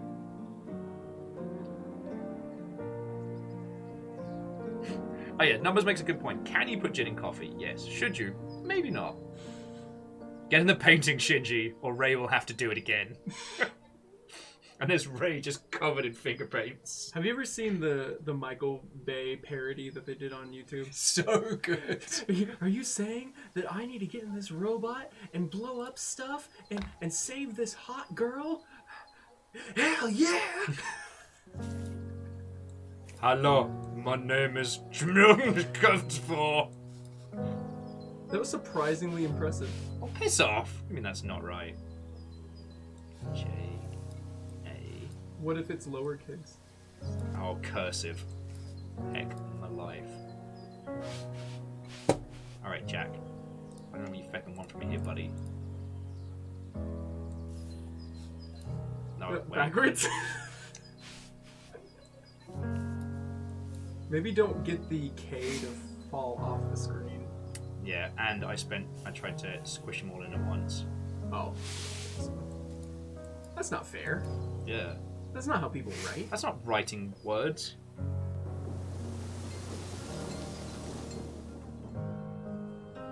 Okay, and the view and the sounds outside the window have suddenly changed. I mean, the coffee's already made and the stuff's done. Creepy door's just gone. We're going to ignore that ever happened.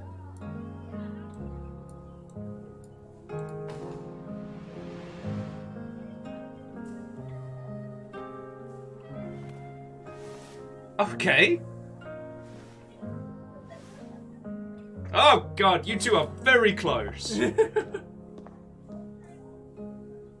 What? Wait. Oh. What era is this? Because look at that boy looking like he's from, the 1800s in England, but they had laptops. Yeah, and like she was wearing like high tops and stuff. Yeah. Maybe this is just like some bougie New York nonsense. Like this is just some mum dressing a kid like a Victorian pauper. Look at that guy's mustache. No way. Come on. What is this? But then again, like you think like the hipster stylings, that's a valid tash.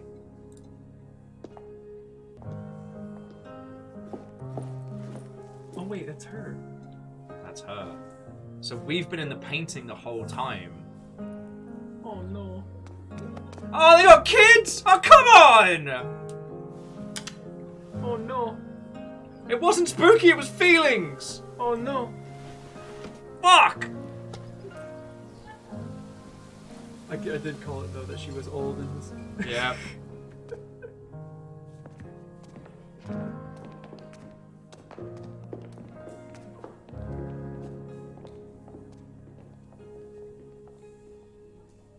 And that's why it was Jack backwards. Fuck!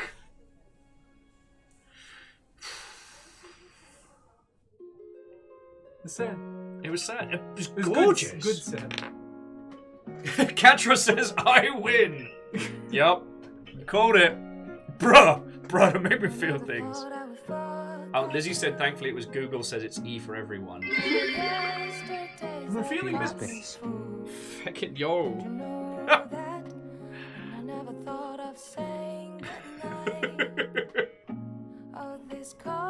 What is this game called? It was called Behind the Frame, which Makes sense. makes sense now. It's a little on the nose. Yeah, we were behind the frame all along. Also, this kind of implies that our little character we played as is somewhat aware. So she's just paying attention to all the other art stuff, living in a little like Arty pocket dimension, which is a pretty wholesome ending. Just like flipping Van Gogh off on the daily.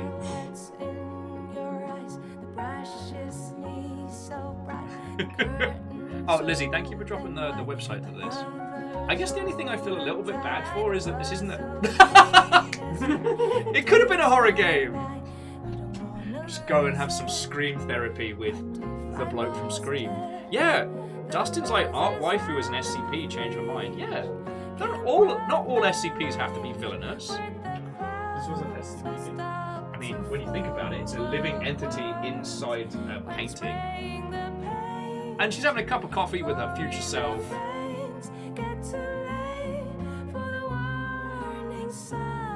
Fucking yo.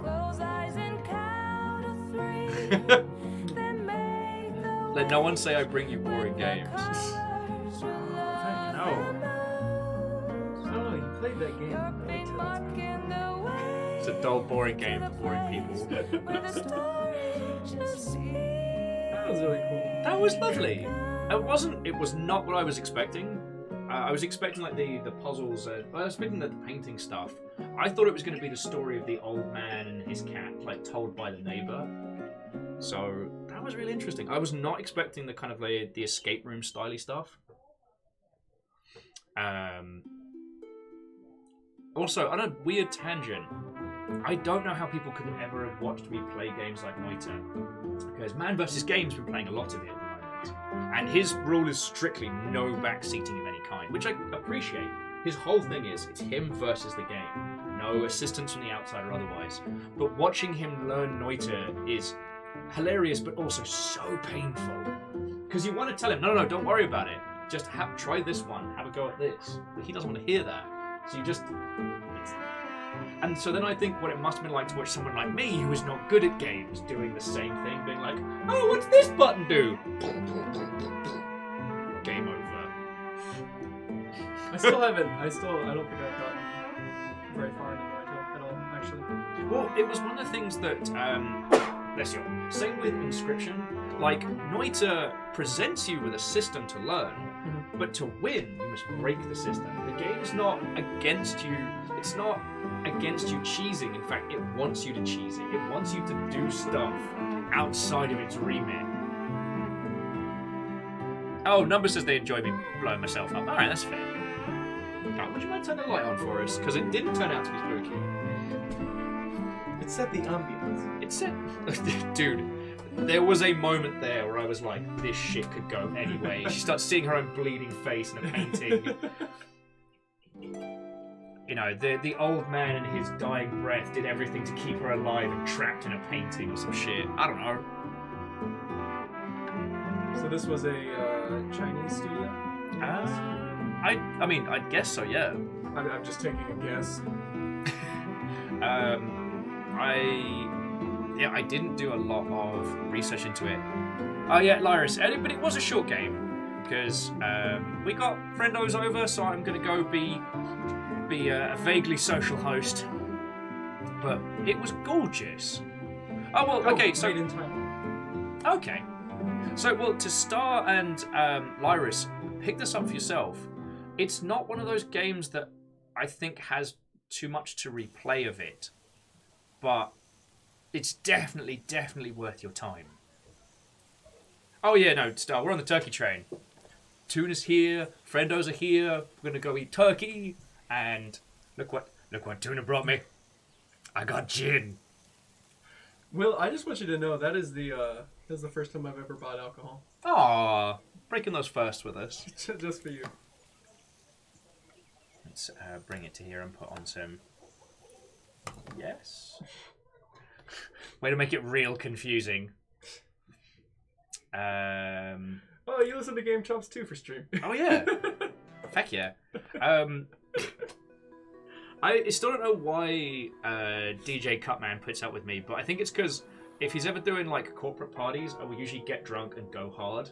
Oh, you've met him? Yes, he's a lovely bloke. Like before Game Chops exploded from the and chill factor, it was just like a chiptunes music label. That's a real cool person. Oh yeah, and Lizzie makes a good point that that previous game's currently on sale if you want to pick it up. Who's buying cherry? I'm almost 30. I just have never had alcohol in my life, so I have no reason to buy it. Yeah. I've never bought a car. Which is a shame, because cars are great. Oh shit, I don't want to brag or anything, but from our playthrough of Behind the Frame, guess who got a foil Steam card? This guy. Currently no listings of this. I can set my own price. 1 billion. I think there's a 300 limit. Fucking yo. Oh, so that was a fucking lovely game, and I'm really glad we played that. Even if it did scare me a little bit at some points. Although, okay, there's like... Yeah, I was gonna say, is there a reason to replay it? Happy Thanksgiving, Will. Thanks for keeping us Yo. all entertained. Fucking yo! So Star, thank you for fucking 2K in bits, you legend. And, hey, thank you, alright? Because I only get to do this because you lot keep my dumb ass alive. I just want to point out, friends, very quickly, that in the achievements list for this game, there's one that just says, when you gaze into the abyss. Oof. There was some sinister shit that we didn't see. Oof. I'm okay with that. That was, you've recommended me a lot of indie games, because I generally don't know a lot about it. And I was talking about, this really good Castlevania clone that you, recommended I play. Not on stream. On stream the other day, I was talking about it. I was like, I don't think I can stream it, but I was recommended this really good Castlevania clone. Oh god, it's called like Succubus Castle or something like that, and it's an exceptional Castlevania articulation, but it's also a porn game. And I was having this like divide by zero where it's like, here's an indie team that's made a great game that genuinely evokes the old style Castlevania. It's not just doing the Metroidvania tropes, it understands what made Castlevania great and does that. Mm-hmm. But also there's fucking. Like a bunch of fucking. And Lyris, thank you for filling the pint glass. But yeah, no. A happy, I mean, if it's just a Thursday, a happy Thursday to you all. So I tell you what, I'm going to boot you out, so I'm going to roll credits and thank these lovely people, and then come have a bevy with everybody. Okay. I'm glad we got to do this, though. Do you want a hug before I go? No, I'm going to get a hug in a second. Mainly because I just realised I'm very sweaty. No, Star. Thank you for. I mean, that's $20 in bits, friendo. Like, thank you. And seriously, the game that we just played, if you didn't see it, I can't recommend it enough. How much is it at the moment? It's like just shy of $9. But the thing I'm curious about now is, the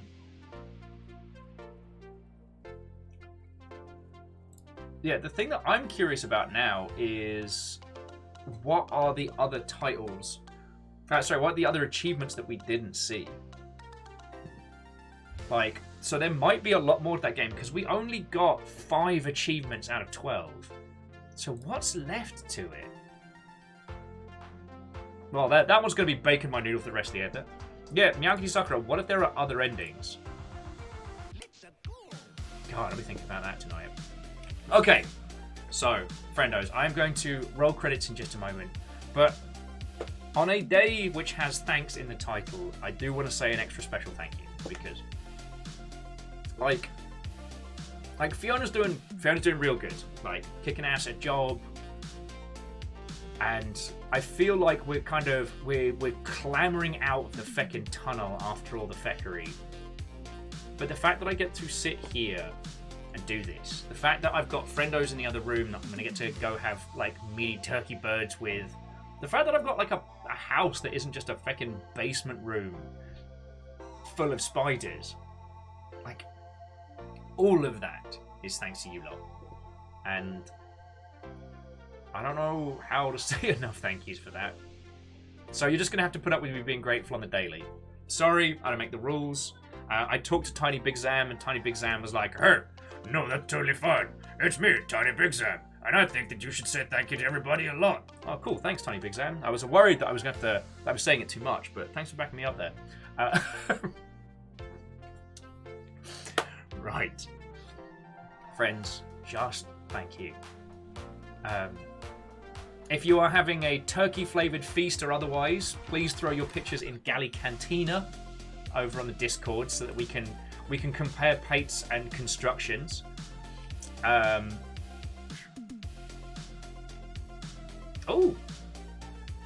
Someone's been trying persimmons for the first time. Lovely! Oh, and Get to the Boat did post the tiger bread recipe, so I guess I could learn how to make tiger bread now. If it is just a regular Thursday for your good selves, then friendos, thanks all the same. I'm sorry, I'm very discombobulated. I fucking love doing this. And the series of unfortunate events that led to me doing this full time still makes me both laugh and cringe. A lot. But now I'm here, I wouldn't trade this for the world. So, all of you, thank you. Alright. Sorry I'm lacking the clever big words. Alright. On that subject, let me say thank yous to these people specifically before I just dissolve into a wibbly pile of feelings. Man, words are hard. Feeling things is very difficult. Did not expect that game to have that. Again, Varbles, it's $50, friend. It's an inordinate amount of cash. So thank you, sincerely. To those of you who threw in bits, which was numerous, I'd like to say thank you to Quasimoto, Star, Eraman, Punspector, Lyris, Favor 6, Caffeine, J-Post, the League of Spooky Ghost Anonymous Cheerers, Vanderbeast Wolfkrant, Sari Greenfire, Not So Sturdy Kiwi, and Catfish Water Dancer. All of you, thank you so much. A huge thank you to our moderation team, to Caffey, Lizzie T. Powell, but also Rhymes of Moose and Tarlicus. Couldn't do it without you, friends. Couldn't do it without you. Moist Malarkey was a new follower. Didn't say anything, just let us know they existed. In a haunting manner. Puns! No! And to Secretly Robin Gets the Boat, Aiden, Obsidipan, Pepsi Dash, Wheeler Dealer, Dust in Your Eyes, and Chorby. Thank you for celebrating some monstrous long sprees, you glorious Mother Hubbards. And Red Burning Dragon, Wheeler Dealer, Captain Stephanie Barnes, The Lost Flowers, and Num Num Fighter. Thank you for throwing in hosts. Because it makes the numbers on the back end go up, and As someone who is already fully supported by your lovely sister. Aganatiki! No! Stop it! Shut up! Aganatiki, thank you for gifting a sub to Loki. That's feckin' kind of you. Feckin' terrors, the lot of you. The lot of you!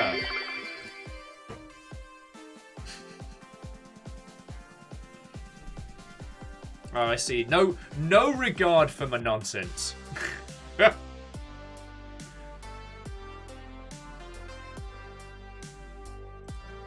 No regard.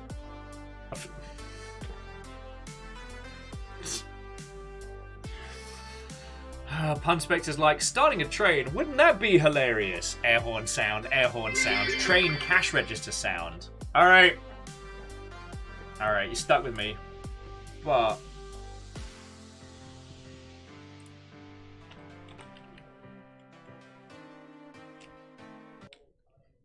yeah, no, we're doing this.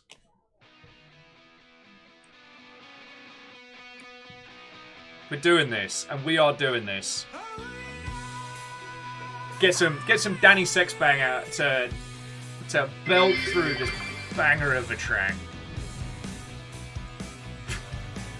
I mean, Punspector, you make a very good point. I don't control any of you lot. It is entirely up to you. Favor6, thank you for gifting us some Teddies. And Star and Lyris for filling the pint glass. And J Post for saying, thanks for filling the pint glass, but also feck you.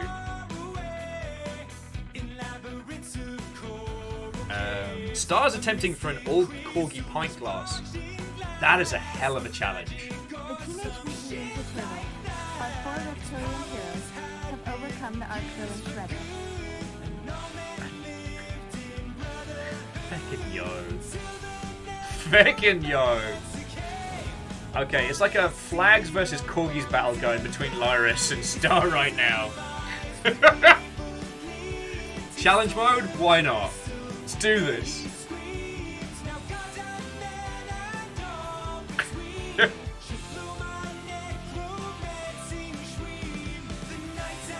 Okay, now, yeah, I'm just gonna pop a straw in this after we're done.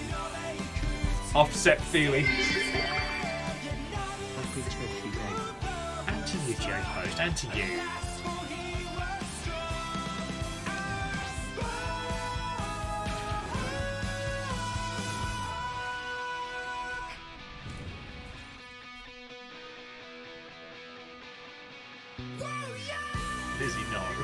Lizzie, no, I have to go talk to people. I am not ready.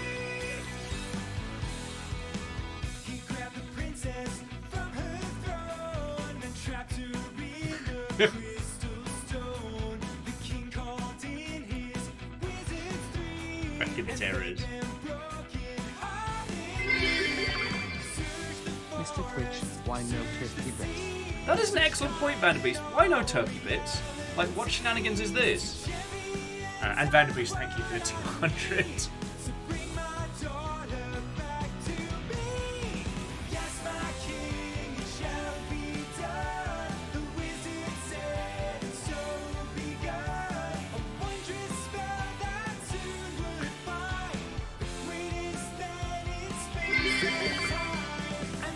If you haven't touched it before, it's worth a shot. Okay, that I like.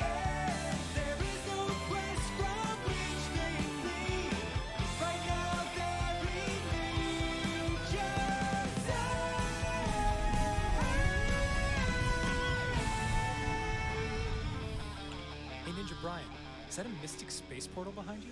Oh shit! Oh shit! Ray Quill. Oh, feck it.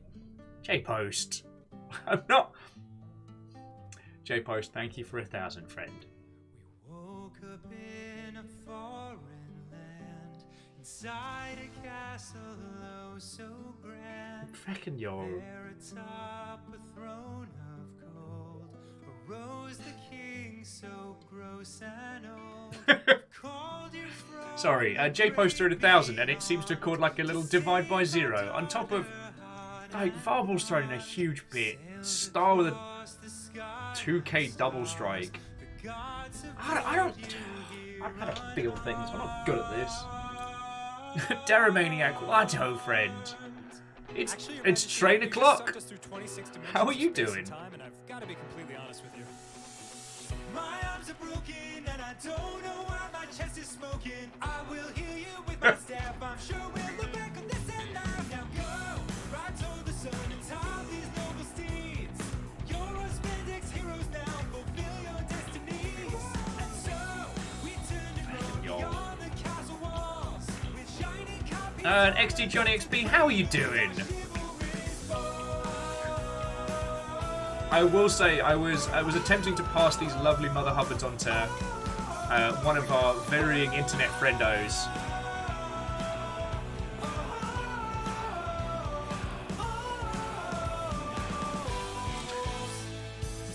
And apparently I'm just feeling things now. That's how it's happening. Woo, just in time for the train. In heck indeed, Bacon Avenger. How you doing?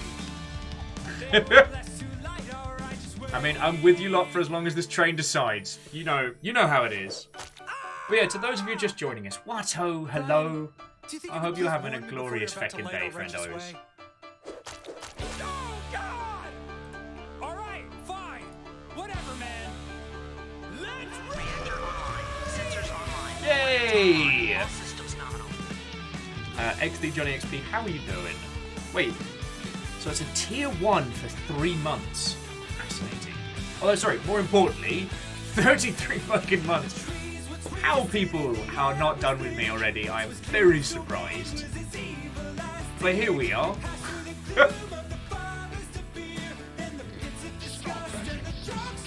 Oh! You know, Agonaniki repping some House Carl. Yeah, you got Daramaniac as well. Daramaniac, you know around here. You gotta dodge and weave. Duck and dive. House Carl don't feck around. House Carl don't feck around.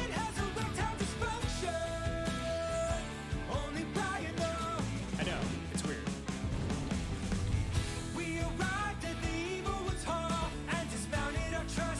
Yeah, Daramaniac, once again you wield the waffle. But to what extent? To what extent?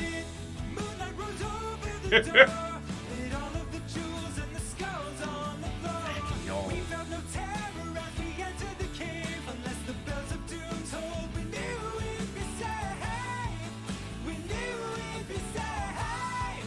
I'm sorry, I'm just feeling stuff like a nerd. Like, for those of you expecting some banterific content from my good self right now, I'm full of feelings. How are The you? Teenage Mutant Ninja Turtles, our 4 reptilian Holy heroes, shit! have overcome the arch villain Shredder.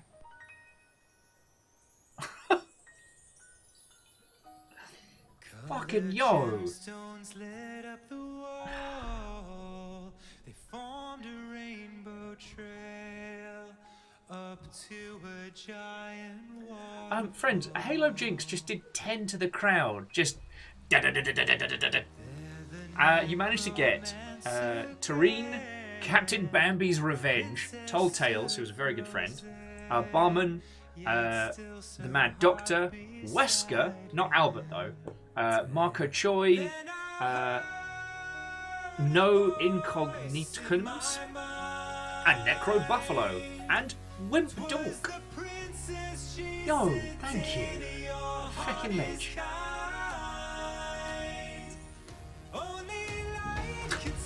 Hunspect with, yeah, I need to go host, and you lot being like, huh. And I took that personally. Lizzie's Friendsgiving revenge is coming full circle! Feckin' yo. Feckin' yo.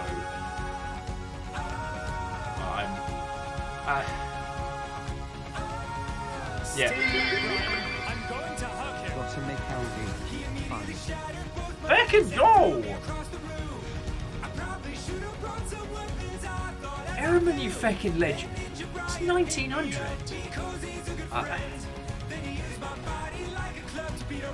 I'm not ready! I was like, alright, you know, been going well, snuck on in, we've had a banger of a day. Now time to sneak on. Ah.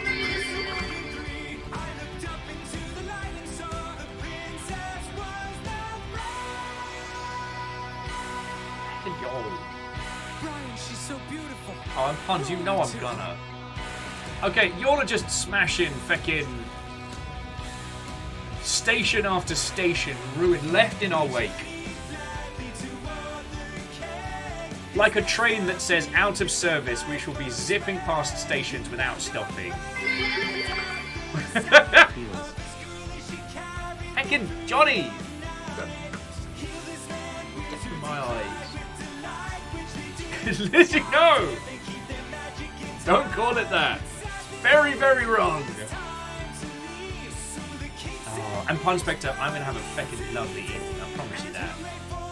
I mean, shit. Worst case, I got shit. I'm doing great. Okay, Lyris, both the bringer of chaos and of order. The eternal Jarl sits between two kingdoms. Look, Ninja Brian, the portal back home is opening. Feckin' yo.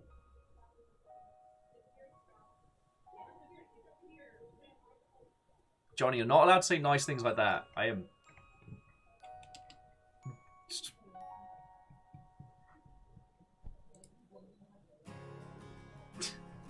I have no natural defense. Smashing the growler.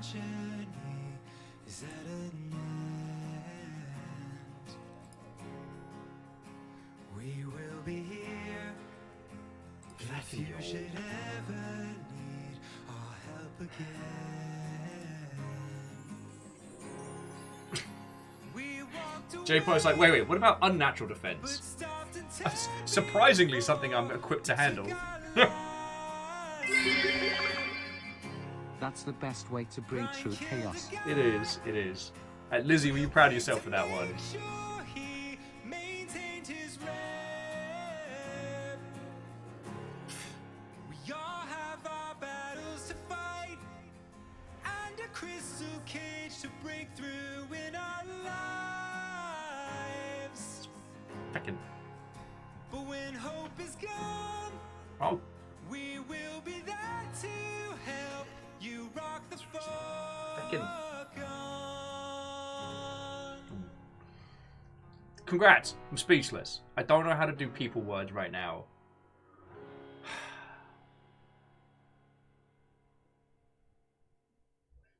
Thank you all. Alright. I just... Let's fucking go. And I know where I'm passing this after this. I know where we're going. I know where we're going. Sorry, and Lyris, and all of you, and thank you. And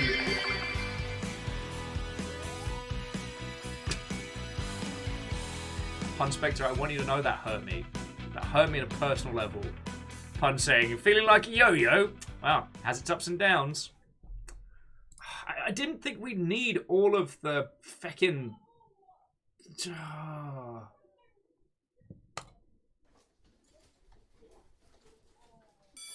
Some classic NSP.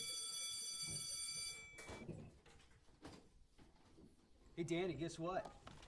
You suck, bitch.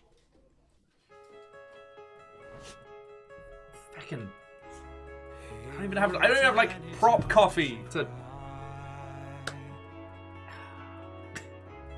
Pun Spectre, have a lovely rest of your night, alright? Thank you so much. Sorry, I am. Yo. Yo! I know you have no style. You're still a virgin, and you will be for a while. Daddy, don't you know that you are hard as Fucking congrats. You just get Will having just melting into a tiny puddle live on stream. You've done it. I am now gelatin. You didn't think Will could be in a liquid form. Here you go. I mean, Darren Maniac, let's be honest, we all know I'm a complete mess, but if I have... Quasi! What, oh friend? You had a growth spurt and you're suddenly 6'2". The girls are steering clear. Ah, yes, the wobbly willbilly sauce. Sent birthday invites and now all your friend is here. Daddy, don't you know that you are cool as fuck on the inside? I mean, Caffeine, if that ain't us as a squad, we're all messes. But we've acquired the ability to be functional messes. I'm sorry, friends, you know I'm usually more eloquent, but just...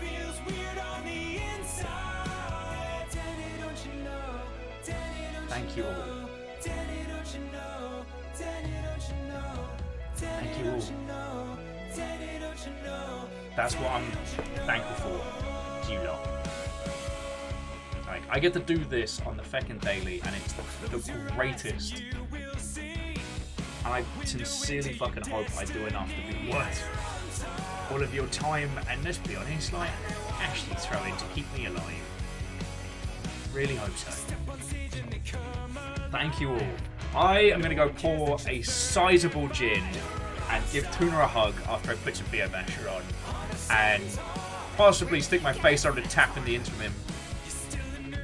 You are... Ah! Hey, load lost and found. It takes one to know one! Yeah! Alright. Before I have a complete flavoured meltdown, here's how it's going. I'm going to go pass you over to Longshipian Cryosticks, who's currently driving sweet cars around the countryside. So do go over there, throw him a follow, give him some love. You'll have to